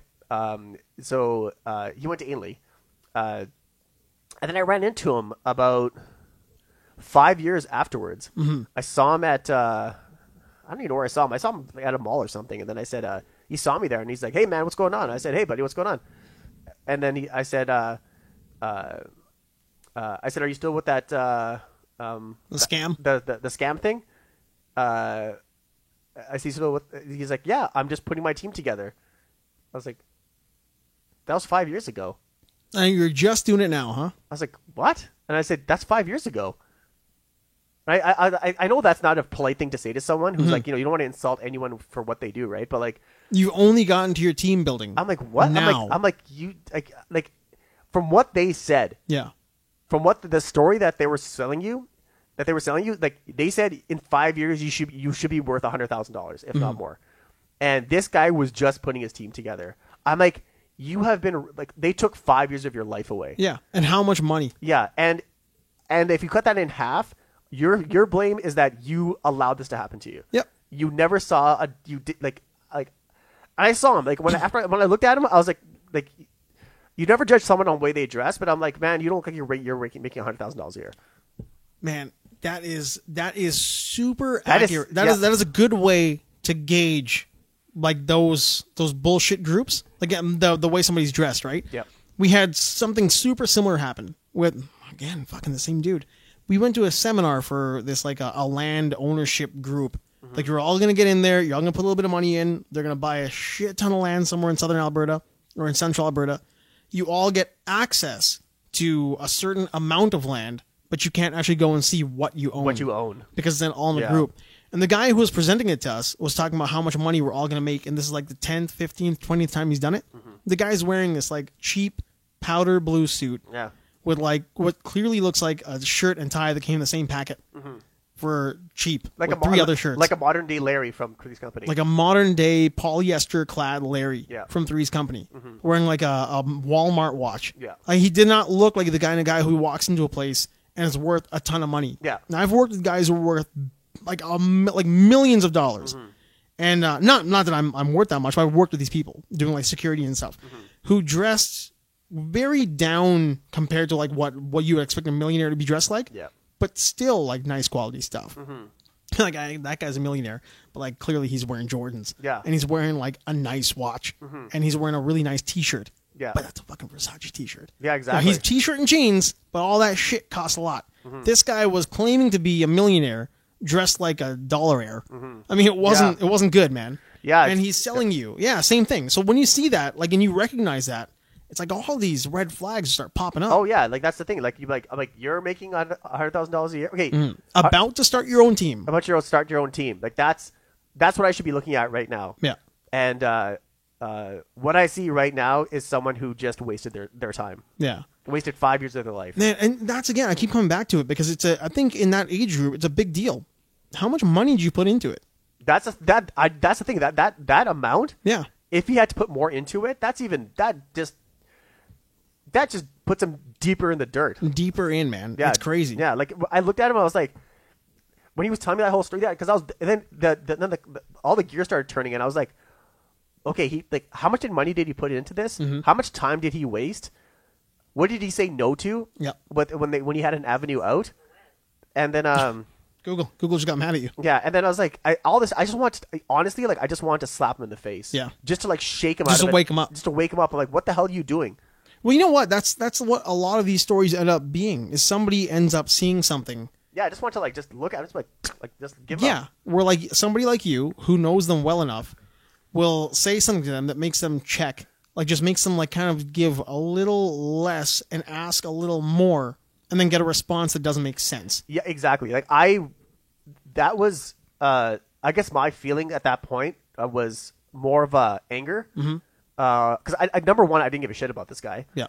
So I just said, okay, you know what? You're just you're not even a fucking human being the way I'm looking at you right now, right? Yeah. Well, you know what? Here's the thing. I'll say this. Hold on. You did care about him. That disgusted you, what he did to himself. Yeah. Yeah. I was so disgusted for what he did to himself. Yeah. I was just like, man, we're not even the same species. Yeah, no, you're just grossed out by what he allowed happen. Yeah, to himself. So that's why I didn't say what the hell are you doing? Then finally I was like, take myself out of the equation. Like, who am I to say anything? But like, same time, it's like, because I saw the bullshit. Yeah. Maybe do I owe it to him to like say like, get out, get a real job, and like doesn't matter what it is, but like don't do this. Don't be a slave to these people, because all they do is just take advantage of you. Nobody's gonna look at you for saying that and be like, man, just mind your own business. No one's gonna say that. I don't care if it's a scam or multi-level marketing or obesity or whatever. If you genuinely cared about somebody and like, what are you doing to yourself, man? I need to ask you a serious question. What the fuck are you doing to yourself? Yeah. And they look back at you and they're like, you know what? It's none of your goddamn business. Don't tell me how to live my life. I'm going to go do what I'm doing because these people are showing me the way. And then they come back 5 years later. Yeah. 5 years ago, I was a dick, and you were trying to get me out, and I yelled at you. I was wrong. Can we be friends again? Mm-hmm. Then, like, think of how you would feel. Yeah. Or in 5 years, he's got $500,000, and he's like, you were wrong. You're like, maybe I was wrong. Good I was for wrong. you. Yeah, it's fine. Later, homie. Go ahead. But back then, it looked like shit. Yeah. And now it looks okay. So exactly. Like, I would rather earn my money, honestly, yes, than by, like, ripping off old people. Yeah, if that's the way you want to live your life, or like earn a living and like, make $1, that's fine. But like, cool. I just, when everything that I read about that place and what I learned, and from what I saw, I'm like, that is such a disingenuous way to make money. Absolutely. So like, I don't want to go to people's houses and restructure their insurance and get them on board with something. That's not what I do. I'm not in financial aid. That's not what I do. Okay, if you want to do that stuff, go to a bank. Yeah, go to a reputable, like what's that? The FDIC. Like, go to one of these places. Go to your bank and say, like, I want to talk to a financial analyst. And I was like, you know what? I want to do this with my money. I want to retire at this age. I want to put this much money away. What's the best pathway? I want to do stocks, blah, blah, blah. These people are trained to do this. They don't pick people off the streets and go and... They're not going to recruit you in a Starbucks. Yeah, like, exactly. I had the same... Thank you. Yeah. The same dude, the same company. I had a guy try to recruit me from a what's it called? A Marshalls. Again, I've talked about it here, too. He tried to recruit me while I'm buying T-shirts on Marshalls. Mm-hmm. And like I said, I tend to mumble to myself a lot. Like, I talk to myself a lot. So I was just walking around making fun of T-shirts. Yeah, I remember that, yeah. The guy's like, what's so funny? Like, what is this going on here? Is this dude trying to pick me up? Like, thank you, flattered, but I got my own thing going on over here. Oh, yeah, man. It was weird. I've been stopped at Chapters twice. This other guy said it to me, and then I ran to him again. Yeah. So I ran to him again, but this was... I saw him, and then I had no... This is when I had no beard, and he was soliciting me for some reason. And then he's like... also sounds pornographic? Yeah, so I was like... I was going through stuff, and he's like, hey, man... so I'm buying my nephew like a superhero comic, which one should I buy? I'm like, okay, fine. Like, I would recommend Batman. I said, has he read The Long Halloween? And I said, no. I'm like, well, you can read this. And he's like, The Dark Knight Returns, read this. Mm-hmm. And he's like, oh, cool. Then I could tell he wanted to fast forward through all that shit. And then he said, so what do you do? It ain't cheap to buy all this stuff, right? Yeah. I said, what do you do? And I said, I'm like, I don't know, I work. I'm an astronaut. Yeah. And he said, oh, how do you like it? No other That's like it. that. How do you like it? And I said, I'm like, work is work. It pays the bills, and that's it. And then he said, he goes, are you happy there? And I said, yeah. I said, I'm fine with work. I'm like, work is work. And he said, cool. And he's like, hey man, I'd love to continue this conversation further. Do you mind if I get your number? And then what conversation, man? I don't even know you. Yeah, and I was like, I said sure, and I was like sure. And then I gave him I just made up, but I said 587-254-3215. Yeah, so I thought of I thought of 9 digits, and I threw another one in there. I'm like 5. Just give him one more for the hell of it. Yeah. So then I was like, and then you probably broke the poor kid's brain. Yeah, well, he's sitting, he's like putting in his phone, and he's like, repeat that again. And I'm like, he said, repeat that again. I totally forgot the numbers. So I just gave him a whole new number. 8675309. Yeah. You got to drop that one every time. That's the one you go use. Every single time, man. And then I didn't go there for a while. And then in October, when I grew my beard, I went there and I saw him, and he looked at me, and I was like, shit. I'm like, not this idiot again. And then he's like, hey, do I know you? I said, who are you? I said, what? And then he's like, no, I said, what? And then he's like, have we met before? And I said, no, I'm sorry, we haven't. And he's like, oh, he goes, you look so familiar, right? I said, no, I never met you before in my life. But you knew. Yeah. But then I said, yeah, I knew, he looked, I think he was wearing the same thing too. But you for some reason, everybody I know, you love to just like screw with these people. The thing is, like, I don't. There should be another way of handling this. Yeah. I just don't know what it is.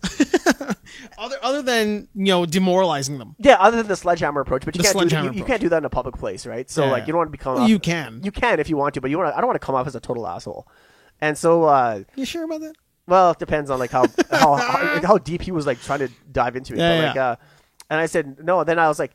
Then I got to get out of here, right? But then I was like, no, I'm like, I have to get out of here. He has to get out of here. So I sat there, and I sat there and read a book. And this guy he's just looking at me, and he's like, I know this is the guy, right? But I knew for a fact he knew it was me, right? Oh yeah. But he does not have the guts to come up to me. He's like, hey, no, You're the guy. I know you're the guy. And the thing is, he couldn't call my. And then he took out his phone. He took out his phone. I'm like, that's not gonna ring to my phone. No, it's gonna ring to your phone anyway. 587, whatever. Oh man, 587. 867-5309. Yeah, 587-8675-309. Oh man. Yeah. And one thing is like, it's so gross though. The thing is, I don't know how. Like, I think I'm just playing a game with them. Like, subconsciously, I don't know what I'm doing. I'm just like, why not just end this? Yeah, and well, you know what it is too. It's like when you see it and you recognize that somebody is trying to essentially screw you over. Yeah. And here's the problem though. I don't know if he knew. I don't know if they knew. Like, because I think when they get indoctrinated into that, or churches, or cults, or whatever it is. Yeah, they don't know when to walk away. No, I don't think they know what they're doing is annoying. Like, if you... Okay, yeah, that, I bet you anything, they have no idea how they're being annoying. They don't know at all. They don't know, because the people who end up making it to that level, they're true believers. Like, there's this like phenomenon, I think, that happens with these... Like, where they feel... Okay, a great example. She was talking about... Oh, you know what? Actually, you know why? I'll tell you why. Because I did not say the word no. There you go. Yeah. Yeah, you kind of kept giving them, like, I don't know. They're trained for the word no. Yeah, they hear that. Or get away from me or whatever. I'm not interested, right? I never said that. Only a Sith deals in absolutes. The second you give him an absolute, he doesn't know how to deal with it. Exactly. So that's what I did not do. So I put him on a ride. Yeah. But the problem was that I let the ride go on for a little bit too long. That's what it is. But he was still on the ride. Well, his training didn't kick in. None. But what I was getting at is that guy, the reason his training didn't kick in is he is susceptible to the indoctrination. Mm-hmm. And when he, like, whether she was talking about... It was painfully obvious, too. Yeah. Painfully obvious. Yeah. Like, when you talk to me, like, this guy for sure is the kind of guy who gets sucked into a cult. Yeah. Because look at his eyes. Like, they have that weird look on their face. They because they're just like, and then they're like waiting for... They're just like... They're just sweating. They're like, I can't wait to get the next question. Exactly. They're like, okay, you know what? They told me like step 1, step 2, step 3, step 4. Okay, I'm at step 1. How do I get to step 2? Okay, shit, he's not giving me an in.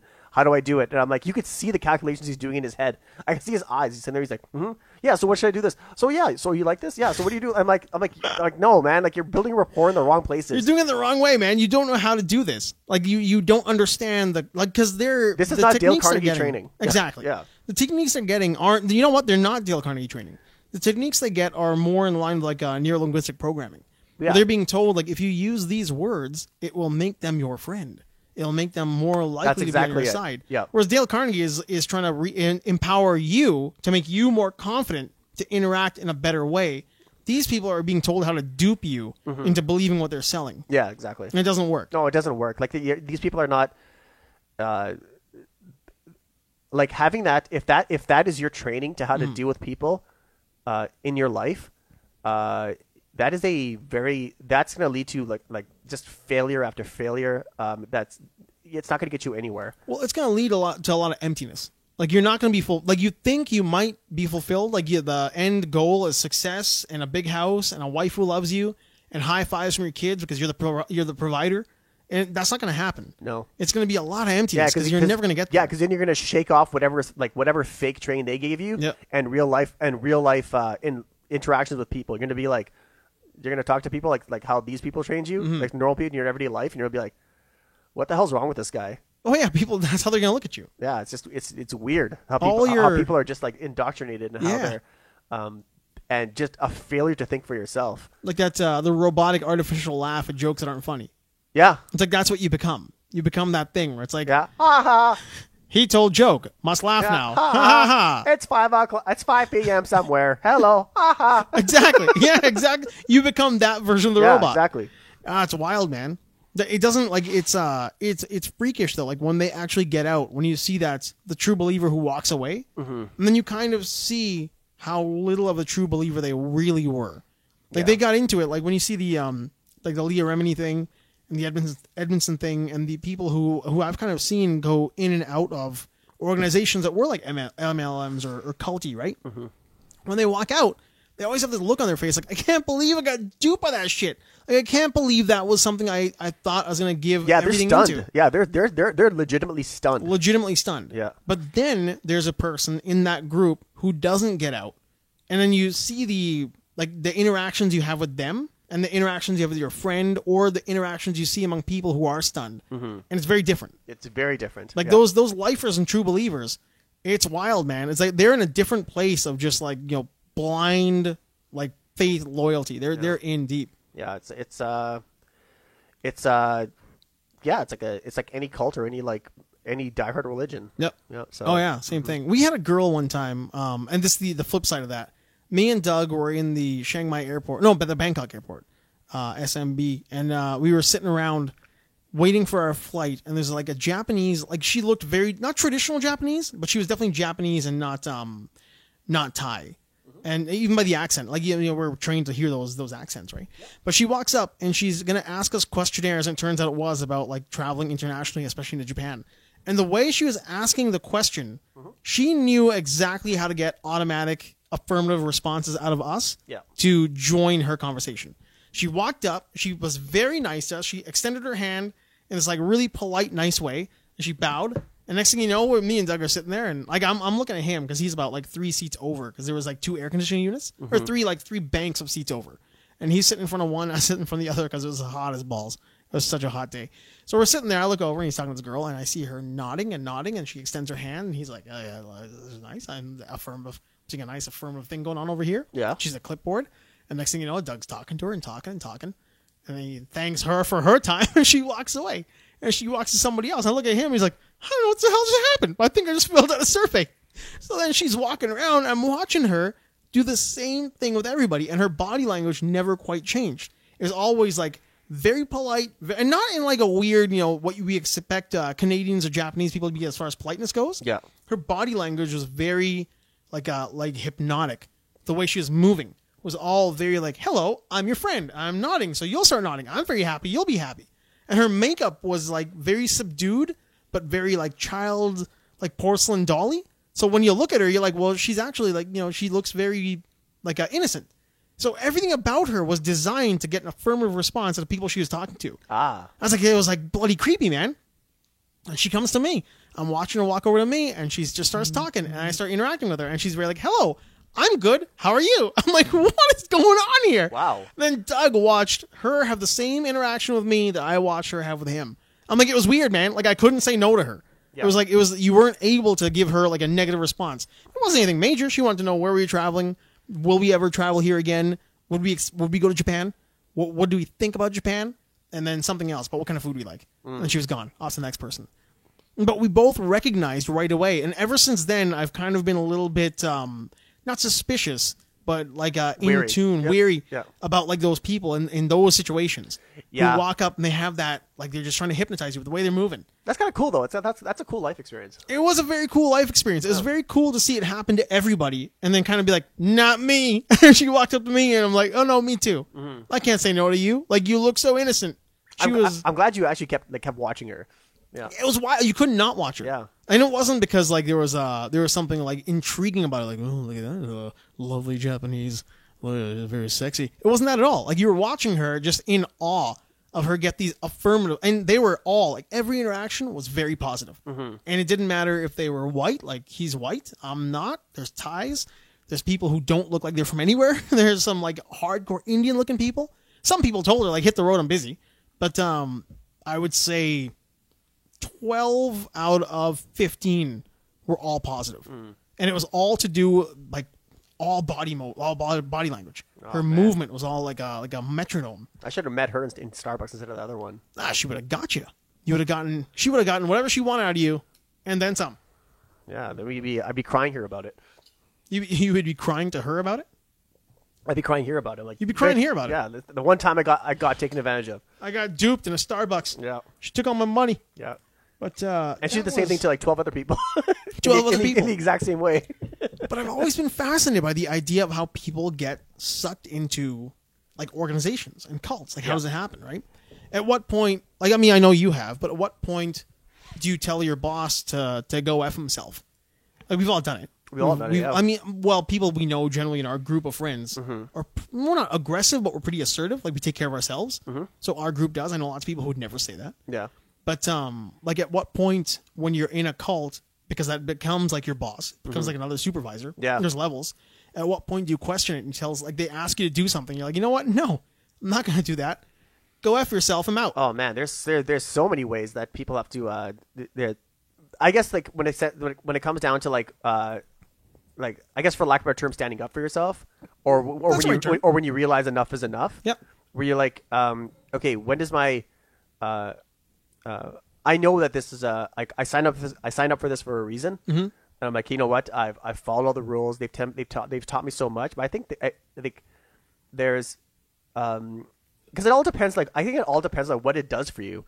That's what it is. So like it's do I see myself constantly getting better? Is my life getting better? Yeah.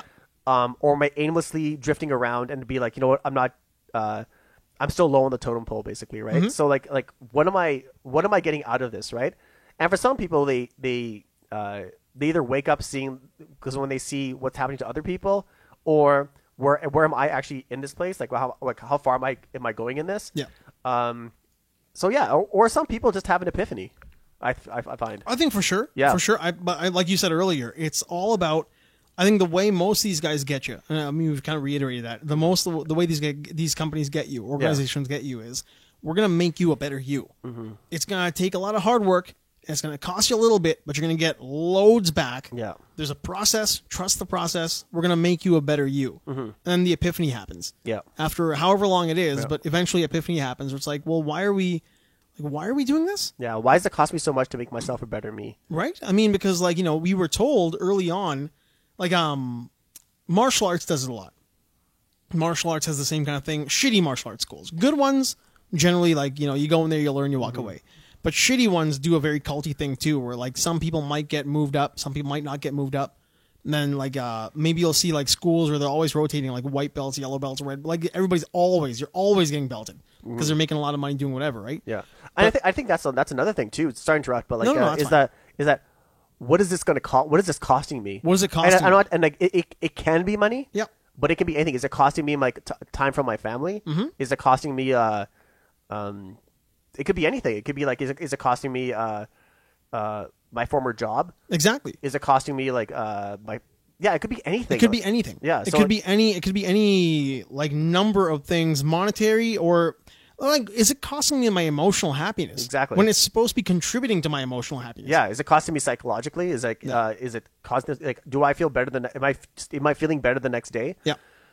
Who knows? And then I think that's where people have the epiphany of I'm like, Jesus Christ, this is costing me all my time. This is I haven't seen my family in so long. I'm locked up in this this church or whatever the hell it is. Whatever it is. Yeah. Yeah. So I think that's that ties into that as well. But sorry to interrupt. That's in line with that. It's like they tell you that you're going to get better, you're going to get this, you're going to get that, but you're always recruiting for the place, bringing more people in. You're seeing the turnover happen, whatever it is, right? But what I was getting at, I'm just a cog. I'm just a cog. What I was getting at is the idea of how they'll tell you you're not advancing because you don't trust the system, but more people come in and out, and they're all but you're still paying money out of it. You're still paying for every time you want to go take a test or an exam, or if you want to get to the next level of the MLM, or if you want to become the next what's called they have a name for it. I can't remember what it is. When you're earning so much, they have a name that they call you. But when you want to become that guy, it's going to cost you more, but you fail your exam, so you can't become that guy this year. Exactly. So that's what they're doing to you. It's just a way for you to get.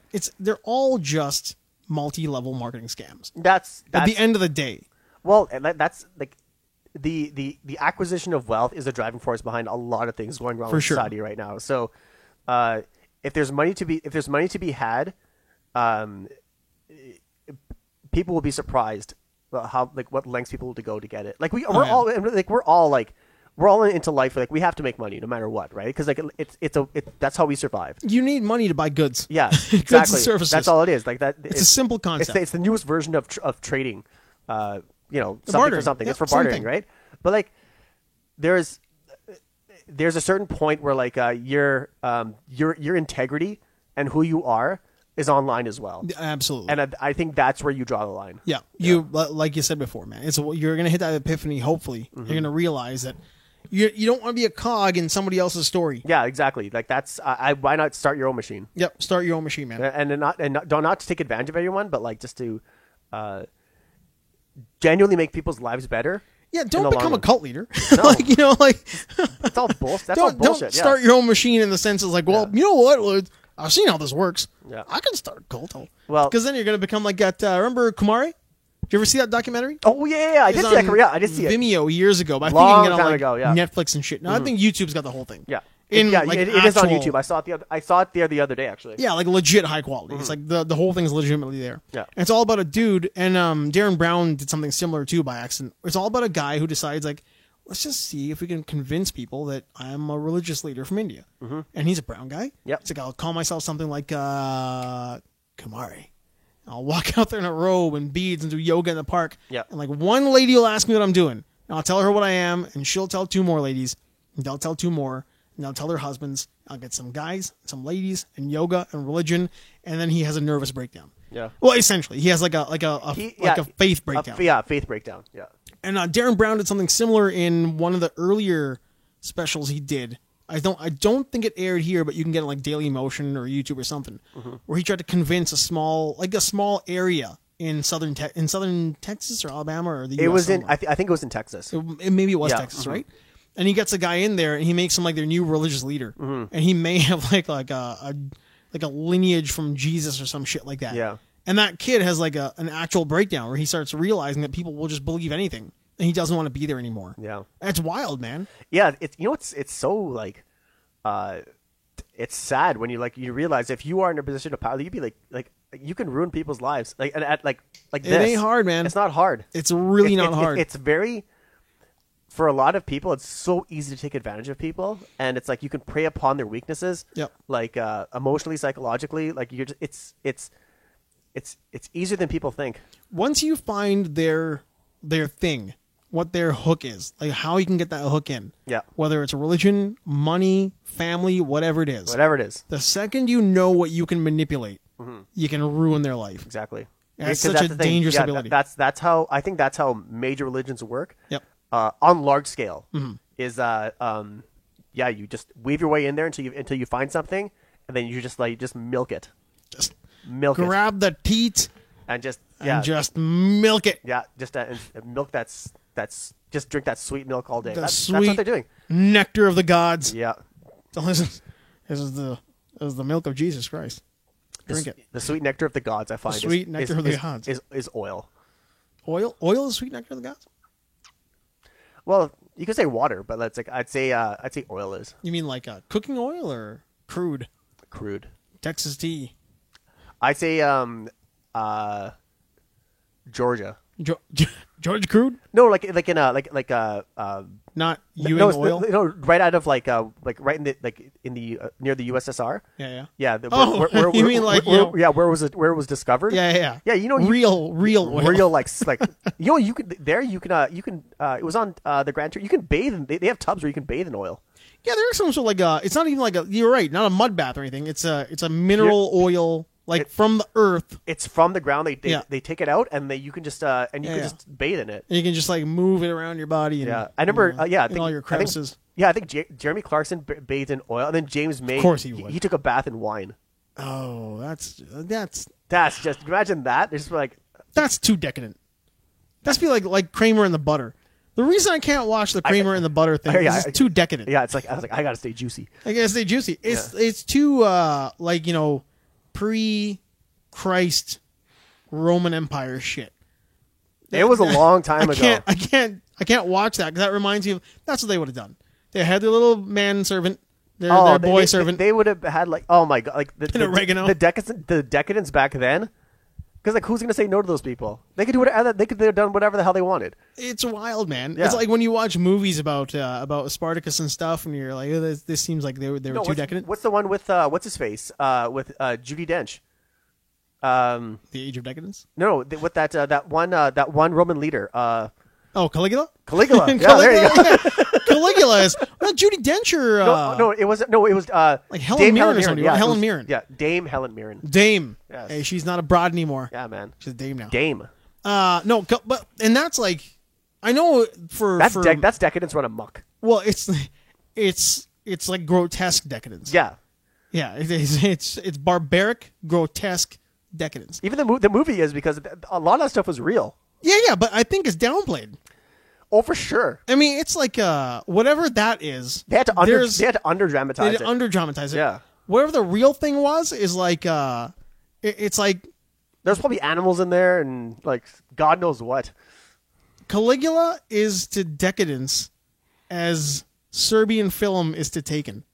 Yeah, that's a good way to put it. Yeah. It's the same thing. It's like what we saw was basically taken, but really, it's like there's a Serbian film out there. Yeah, exactly. That's like we're watching Caligula, but there's a Serbian film of Caligula out there that kind of tells you what it was really like. Yeah, it's like I saw it once when I was young, and I thought it was a porno. And then, well, that's what we all thought it was. Yeah, and then I saw it again, and I was like, cause I read more about Caligula, and I was like, what is a? I'm like, who was this guy? Because I found out that was actually based on a real story. I'm like, there's a guy who actually existed like this, and then I read about it, and I was like, this guy's out of control. Yeah, like think about how civilized we seem now, but still would seem uncivilized to people of that era. Like if they saw us now. Right, but then they had Caligula, and they had who was the Romanovs? What was his name? The dude, the mad monk. Oh, friggin' Rasputin. Rasputin. Like Rasputin. Like these stories that came out from like the Dark Ages and stuff, in the Middle Ages was just even that's our like not even 200 years ago. Yeah, their definition of like the haves and the have-nots was like really was more skewed than ours because there goes a contact. They were like. Why wouldn't you do this? When was Rasputin? Because the societal norms are different from back then than they are now. Totally different. Yeah. Rasputin was what, the 40s?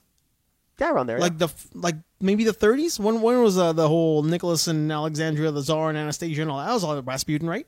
Yeah, around there, yeah. That's got to be the late 30s, maybe like mid 30s. It's pre-World War II, I think. Yeah, I have to listen to the song again. Yeah. Because, by Bonnie M. Talk about what date. They have accurate names and dates. Yeah, if you want to learn history about Rasputin, just listen to that song. But when you think about like that was within the lifetime of our grandparents. Yeah. And you got guys out there just, just fucking doing whatever they want with the queen. Just having sex all over the place, getting stabbed and shot and thrown in rivers. Yeah, exactly. The mafia. Why did your parents like that song, Rasputin? No, my parents were from Fiji, man. They didn't know what the hell it was. My whole family loves that song. I couldn't give a shit about that song. Yeah, like I remember like my dad tried to like sing that song and like just a little while ago. I put it on and he's like, he called Rasputin. He's like, Rasmula. Rasmula. Well, it sounds Indian. I was like, he's like, Rasmula. I was like, Dad, Rasmula. Let's do it again. The mullah. He is the mullah. Oh my God. Yeah, I was like, mullah means cash. Oh, what else we got over here? You have a ton of stuff there. We have to. I think we hit most. I think a lot of this stuff was like this is all the culty stuff. Okay. Because I had that in my head. How assholes don't know they're assholes. That was a big one. This is the Trump children don't realize that Donald Trump is an asshole. They have no idea. And if they do, they're not selling it to us. But I don't think they do. I think the people have to like. It's not easy to criticize your parents, but. You have to like begin it Check with this guy out. Well, the thing is like Rasmula. Well, yeah, that's just like that. But that's poking fun. That's like poking fun. Yeah. A fun thing to happen. Yeah, like my dad's like the greatest guy I know. Like I love my dad, right? But he's a likable dude. Yeah, but at the same time, it's like, do you want to grow up to be your dad? No. No, nobody does. Nobody does. You don't as you can love your parents and not like and not want to be like them. Like there's certain things you take from everybody. Like you take something from your friends or your. Well, yeah, you don't want you don't want to be like. You don't want to be a carbon copy. Yeah, you don't be like my dad's like alpha male. I'm going to be exactly like him and stuff like that, right? So like that's not a healthy way to live. No, that's a terrible way to live. Yeah. I think that's the problem with a lot of people who we've talked about today, is they have this idea that their parents or the ideals of their parents are infallible. Mm-hmm. And then you just like, that's the way it is, man. I don't want to be a strong guy like my dad. Yeah. My dad voted Trump, and Trump's a strong guy. Yeah. He's a big, strong guy. Yeah, exactly. Because your parents love you. And so you sort of be like, yeah, I don't want to be like my dad, but I'm glad he is my dad. Exactly. Yeah. I'm glad. Or your mom or whatever, right? So, yeah, just be like, what, thank God. You're like, my mom's awesome. Everyone can say that you have the best mom. You should say that. Yeah, well, for sure. Yeah. I mean, you should have reverence. It doesn't mean that you're not going to have a difference of opinion. It doesn't mean that you're never going to have an argument. No, you have. At the same time, there should be a reverence. There should be a reverence. Yeah, exactly. And, yeah. If you don't have that, it means that you have no soul. Yeah, exactly. Yeah. You haven't got a soul. Or you have like a really you have a weird relationship with your parents. Very dark. Yeah. Like a Coraline level of dark. Yeah, Coraline, exactly. Like a Coraline level of dark relationship. Yeah. You're button-eyed, lives on the other side of the wall, father-killing, spider-headed mother. Yeah. Which wasn't really actually. I feel like watching Coraline again now. I love that movie. I'll tell you what.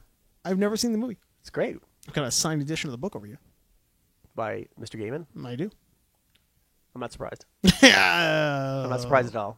Yeah, that's a few. No, I think that's awesome. Yeah, it's pretty rad. I'll show those off later on. Because you like Neil Gaiman. I think Jamie's she's a huge Neil Gaiman fan too. She thinks. I think you guys should have it out. She thinks. You guys should have it out. How many times she met him? That's right. I don't know. That's right. I'll you're tell the you only one. I think you're the only big one. fat goose egg. Yeah, I think you're the only one. Yeah, that's all right. Really not a whole lot more here. I think that's anyone can and should be able to be president, but not everybody should be. No. Just because you can do something doesn't mean you should do something. Yeah, that's what it is. Just because you can doesn't mean you should. Yeah. Being fat, drunk, and stupid is no way to go through life. But you can do it. You can do it. But you can be too much. But life will be compromised. Life will be compromised. That's a pick two out of those things. Yeah. You'll be fat and drunk. You drunk and stupid. I'd rather be fat and drunk. Or be fat and drunk. Yeah. Nobody would pick stupid. No, because stupid you can't cure. You can't cure stupid. No. Well, you can cure stupid. I don't think you can cure if you're like hateful and stupid. But it's easier to like if you're okay. What was it? If you're fat and drunk, you can stop drinking and you can start working out. Yeah. But if you're dumb at a certain age, you're not going to get any smarter. That's like a variation of the Winston Churchill thing, right? The Winston Churchill quote. I can't remember who it was. Yes, Churchill was somewhere and he was drunk. He's like you, sir, are drunk. Oh, I know. Yeah. Then he's like, tomorrow morning I shall be sober. Sober. Yeah. Tomorrow morning you'll still be ugly. Yeah. Something like that. Mm-hmm. He's very mean to her. Mm-hmm. Yeah, that's kind of it. I had a whole thing here that if we got into it, where this one doctor was talking about how she was mad that DSLRs can't take a photo as well as her camera. I read that article. Yeah, it's on Petapixel. Yeah, Petapixel. Yeah, I read that. Yeah. Yeah. Well, now you're into that. And space. they said we want these things, and they listed down the things that they actually wanted in DSLRs. In DSLRs. That's correct, right? Yes. I read the same one. Okay, good. Yeah, I'm pretty sure it's the same thing. It was a doctor like Jan Vanderveer, whatever her name is, like it's a really big name. Mm-hmm. But she was just talking about how she wants the phone. Well, she wants her camera to do exactly what her phone does. Yeah. But I don't think she had a proper understanding of like computational photography. No. Or algorithms or what her phone is actually doing and why that when you take a portrait mode photo, the edges look like shit. Mm-hmm. Like she didn't get any of that stuff. I don't think she has an understanding of what a zoom lens does or what a prime lens does. Which is weird. Which is very odd being that she wrote an article in Petapixel. If you're going to write an article, especially in that publication. Yeah. That's very... It was as if they took somebody who's only used a photo, just bought a DSLR because somebody told them DSLRs are amazing, doesn't know how to use her camera, doesn't understand focal length or shutter speed, and then she took a photo and it didn't look right, probably because she she probably had it on manual and she's looking for her automatic.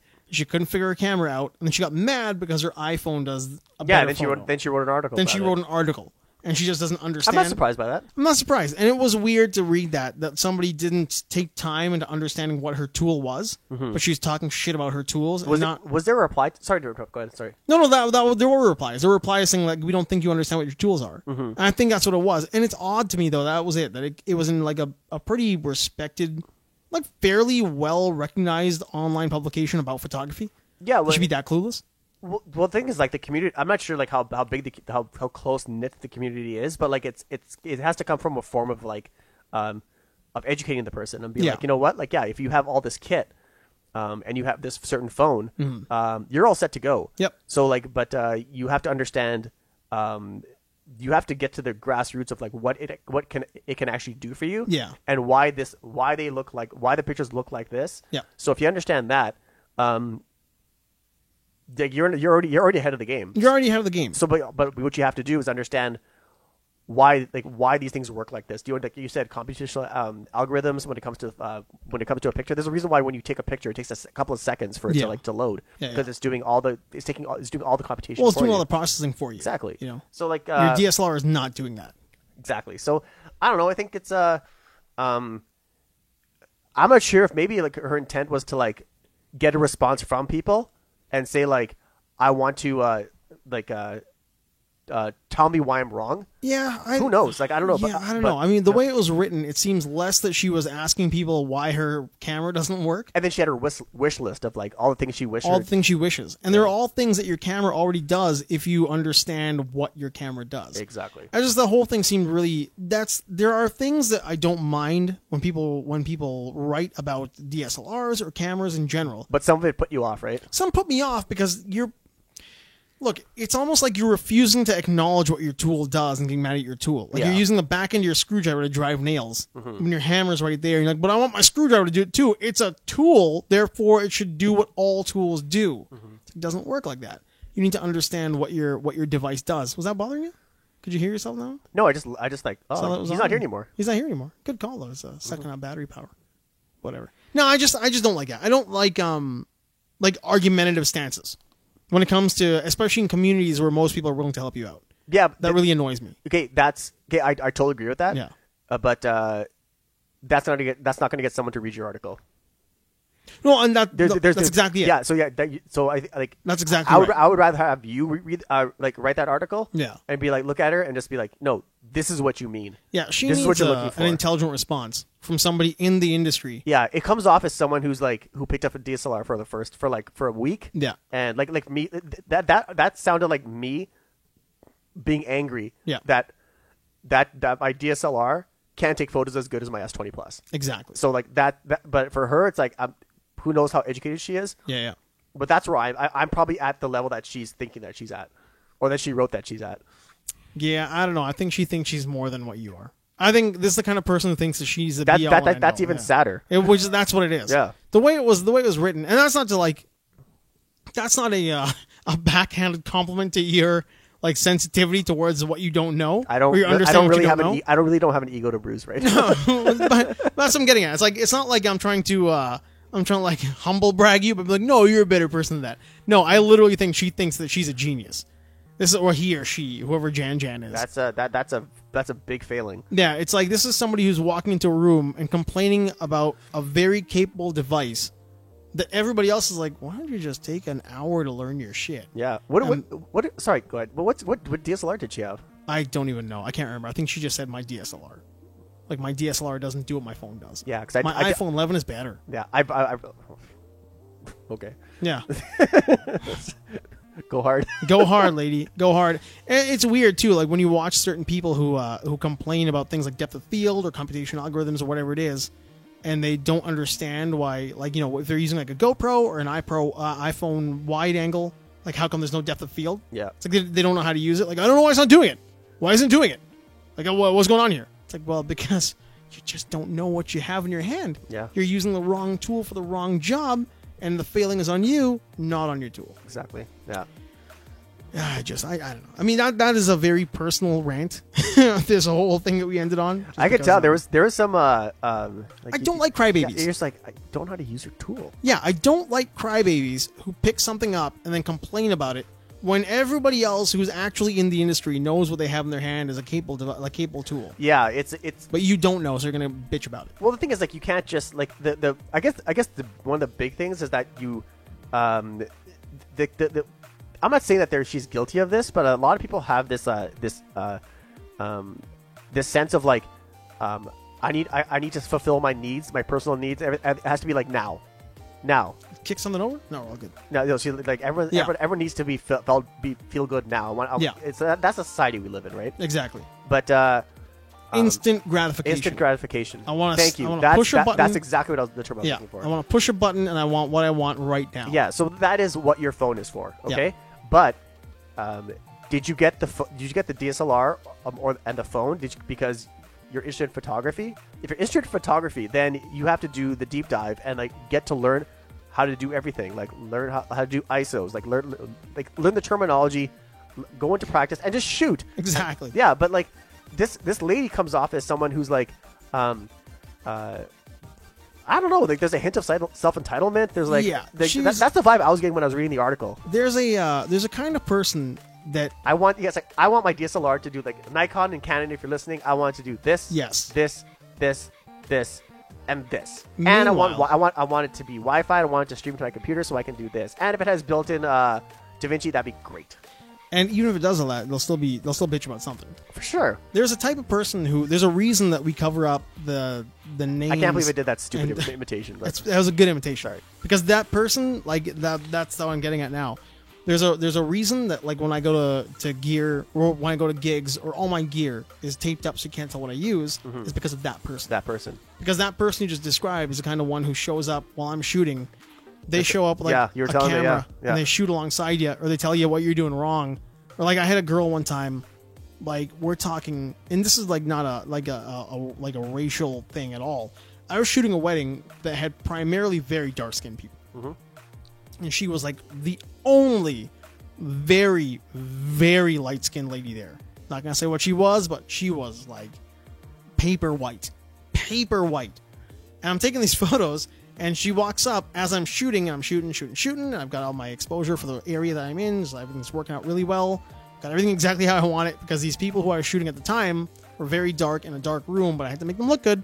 And she walked up, and I hit her, and she was super blown out. And she's like, "Can I see?" I'm like, "Oh, God." Oh. So I show her, and she's like, "That's really blown out." Wait, the LCD screen? Yeah. Oh. So I'm like, "Well, you're really white." She was like, "Oh, what? Well," I'm like, "Well, gotta tell the truth, but the truth is, it's really blown out because I was shooting some really dark people, so I had all the lights set up for those people. You walked up, I just didn't change anything. I shot your photo spur of the moment. Yeah, give me a half a second. Yeah, the contrast is incredible. Yeah, I wasn't even thinking, right? I'm just like, snappity. She walked up, she's like, I'm like, snap. And she's like, "Can I see it?" I'm like, right away, I'm like, oh, fuck, no. But here you go. And immediately, I'm like, this is somebody who has a base understanding, what a camera can do. Yeah. And she learned the term blown out. And she's like, now she's going to tell me how to, like, adjust my ISO to get my... I'm like, just go to the buffet, eat your food, and don't talk to me anymore. Don't worry about it. Just leave Don't worry about it. I've got lots of photos of you that look pretty good. You just didn't know I was taking them. I'm taking tons of photos that you're going to pay me for that you're probably never going to look at. Well, she wasn't the one paying me. She was like a guest. Oh, a guest? I'm like, she's a guest. Yeah. She was walking like just a rando. It's a total rando. And I was like, all right. I don't know. I don't know. I think the but she was that lady. She's like that. The same thing. She's the one who's got like like I said, she probably has a camera. She's a narrow understanding of what it can do. Yeah, exactly. It wasn't even her wedding. I'd be like, get the fuck out of here. Yeah. She hashtags her photos in her Instagram like better than the photog. Like, like hashtag better than the pros. Like, that's okay. Shove my lens kit up your ass. Like, get the hell out of my face. Oh, shit. I swear to God, if I see one more of you talking about that, I'm going to throw a mug at you. Vic, best revenge is living well. You're right. It is. You are right. The best revenge is living well. The best revenge is just ranting a bit on your platform. Exactly. You can hit the bag after I leave. Like, I probably will. I haven't all week. Yeah. We had a pretty well-rounded show there, pal. Yeah. We kind of smacked a bunch of stuff. Yeah, my throat's slowly getting better. It's slowly getting well. That last one we went a little bit longer than I thought we were going to go, but we did it. Yeah, we got through it. Well, I think just slowly because I don't really talk to anybody. I talk to one person a week for this long amount of time, and that's you. So, thanks. Honored. I will say that I don't know where to go with that. Thanks, pal. Right back at you too. I think that is the growth of this show. The growth of this thing that we do here is that we have a good rapport. Yeah. And then we have a good conversation. Sometimes people call in, talk about things they're interested in that have no bearing on Canadians living in Canada whatsoever. No. They don't matter to us at all. No, it is what it is, and it's very cathartic on a Sunday to like just really hash out whatever the hell you want to talk about. Oh yeah, it's a fun time. Yeah. If you want to be here and talk with us, you can come down here. Just gotta tell us. Absolutely. You just got that was robotic. Absolutely. Well, I will say that the music has been playing for quite some time. Well, I'll say this then. Peace out.